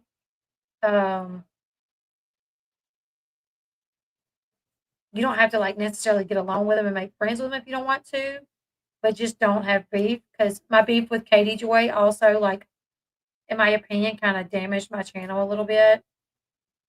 I was growing really fast until that beef happened. And then, yes, I am born and raised Louisiana. Let's see. Appeal everything. If you do a video and it gets like a copyright claim, appeal it. Always appeal it. Because sometimes YouTube, they're not paying attention. I've had videos that, I've used content and they copyright claim it. And I think, oh, maybe I didn't edit it enough. Or back in the day, I didn't edit at all. But I still appealed. And sometimes they let it through. They just don't, like, the person that I guess that's supposed to check it just goes ahead and pushes it through because you appealed it. They might read the appeal, but they go ahead and push it. So always appeal. TikTok too. If you have a TikTok account and you make a TikTok and it says that it's unoriginal content, which they're bad about doing it, and most of the time mine is original content, 99% of the time. It's always original content, but sometimes I will use like a clip from a show as I'm talking in front of it, which I guess it's still original because I'm talking in front of it, and that classifies as copyright as fair use if you are commentating on something.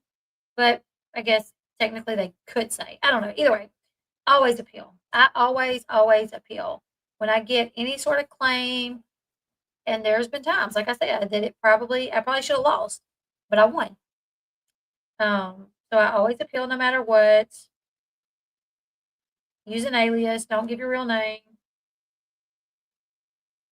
Don't show your kids. Don't show your kids.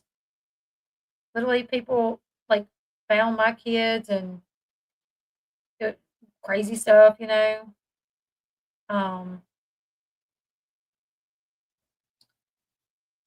Let's see.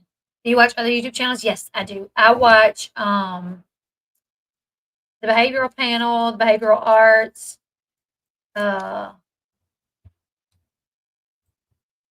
Theo Vaughn. Love Theo Vaughn. Let me look at my history. Let's see who all I've watched lately. I like Swoop. I like Swoop's documentaries, documentary style videos.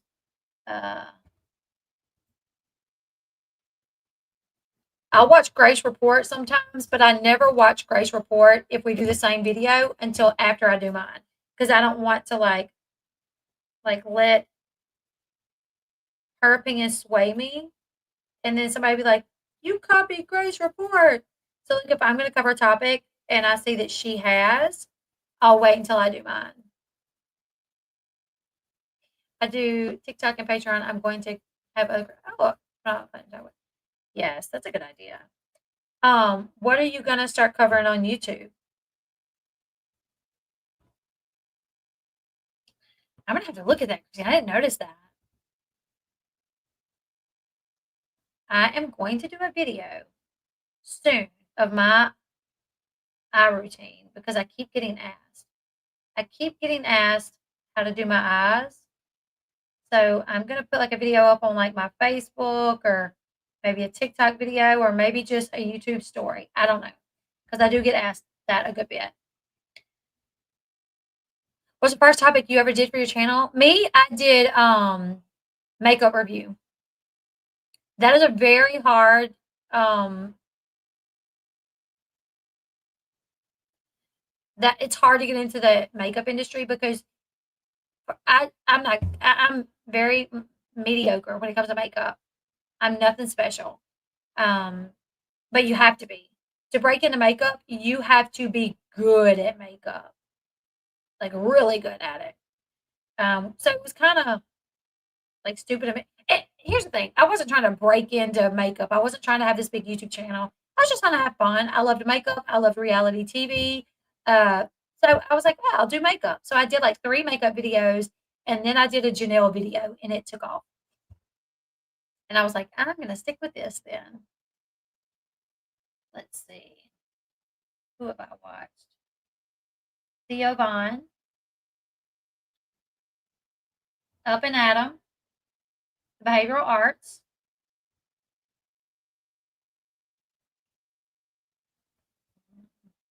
Martin Decoder. YouTuber Headlines.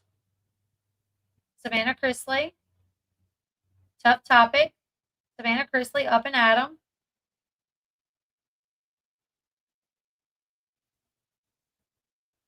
Up and Adam. Grace Report. Savannah Chrisley. Savannah Chrisley. Swoop. Chase Hughes. Tough Topic. Dr. Phil. Country Hype. Bill Wickham. Integrity Music. The Behavioral Arts. Whatever Clips. Katie Nicole.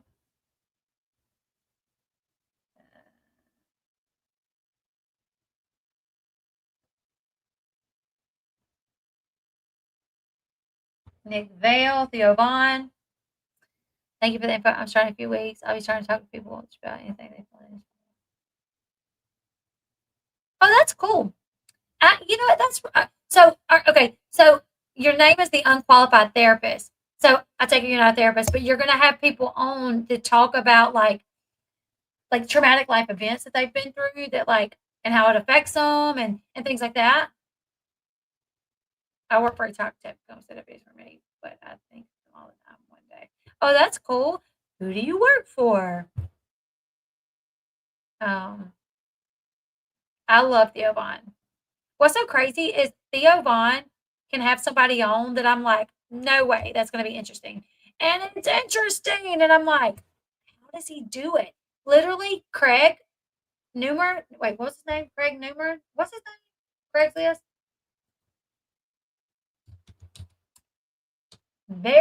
Newmark. Craig Newmark. I had no idea that I'd be so interested in the owner of Craigslist, the man who started Craigslist. Super interested. There was one thing that I wish Theo Vaughn would have asked him was, how did he feel when the Craigslist killer was called? Oh yeah, I like to do culture from. Yeah, that would be a good one. Body dysmorphia, gender issues, etc. That's a really good idea. That's a really good idea. Tags, make sure you do your tags. Make sure when you do a thumbnail, it's something that people can read. And just think, would I be interested in that if I saw that? If I was scrolling YouTube, if I saw that thumbnail, would it catch my attention? I think when I first started, I didn't think about that. I just made thumbnails and I didn't even, you know. I can only think of Theo from Road Rules. Oh my goodness, I didn't know Theo from Road Rules. I went back and looked. Will you cover the John Bonet case? That's an interesting one too. I think that's a really good idea. You'll definitely have to let me know when you get it up and running. You say you have your TikTok already? I'm gonna have to go check it out. No, we're just having like a little live stream. I don't mind you coming over here and talking about it. Mine will be totally stupid spoons, mostly to amuse myself as art form. I'm gonna have to go check your TikTok out and go follow it.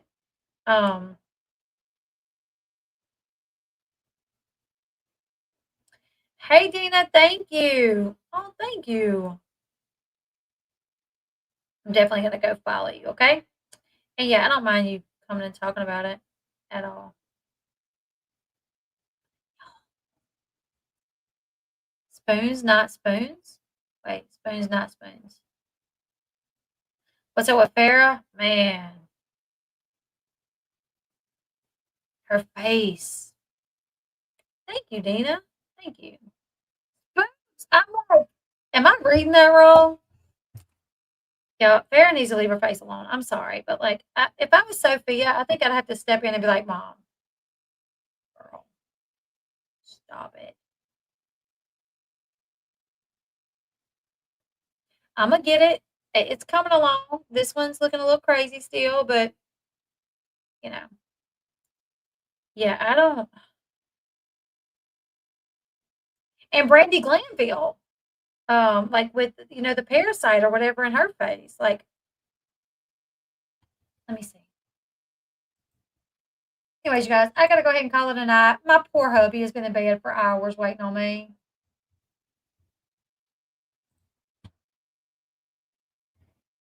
Hope he wasn't trying to cut cards or anything.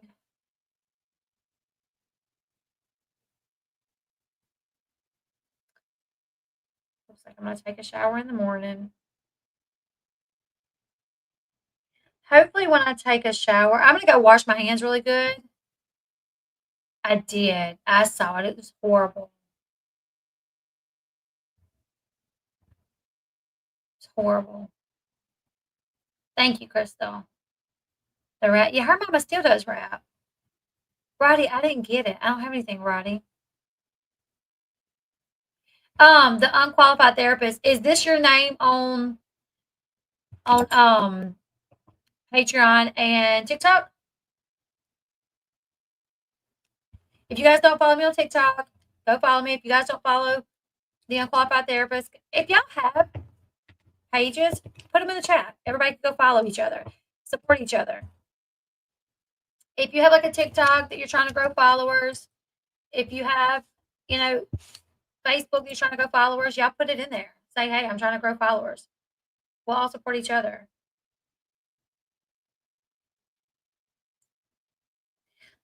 I got a hair. It was on Kelari.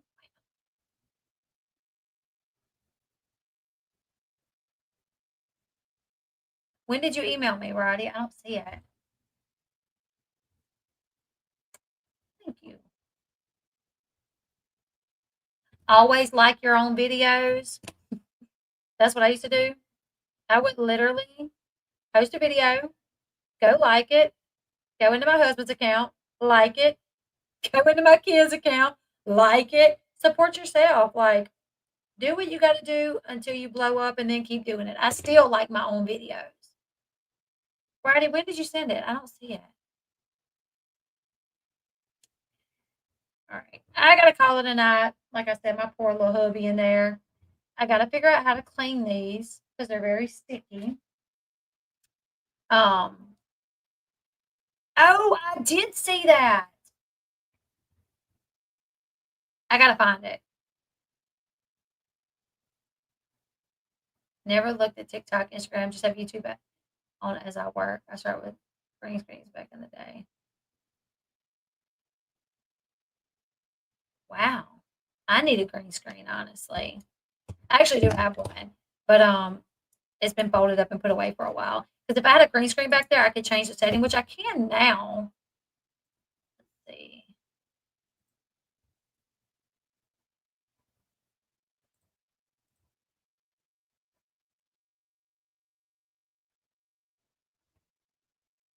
Hey, I like that.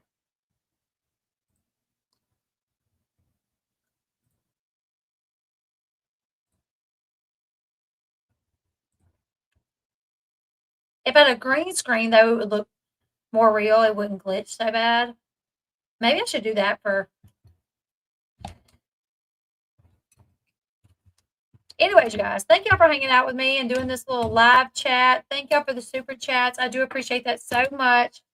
Y'all are going right into my Recover from Christmas fund next month. So thank y'all. Thank y'all so much. And I think somebody did send a PayPal. So thank you so much for that. I do appreciate it. Thank y'all so much for the continued support. I love you guys. We've been here talking for 3 hours. Thank you. I'll see y'all. If I do something tomorrow, it'll probably do like a little, I probably won't, to be honest. I probably just enjoy hanging out with my husband and Christmas shopping. But if I do, I might do like a little short live with Sean. Green screen is before Windows coding. Oh, wow. Okay. I thought you meant green screen. Okay. Hit the thumbs up button and I'll see you guys later. Bye, everyone.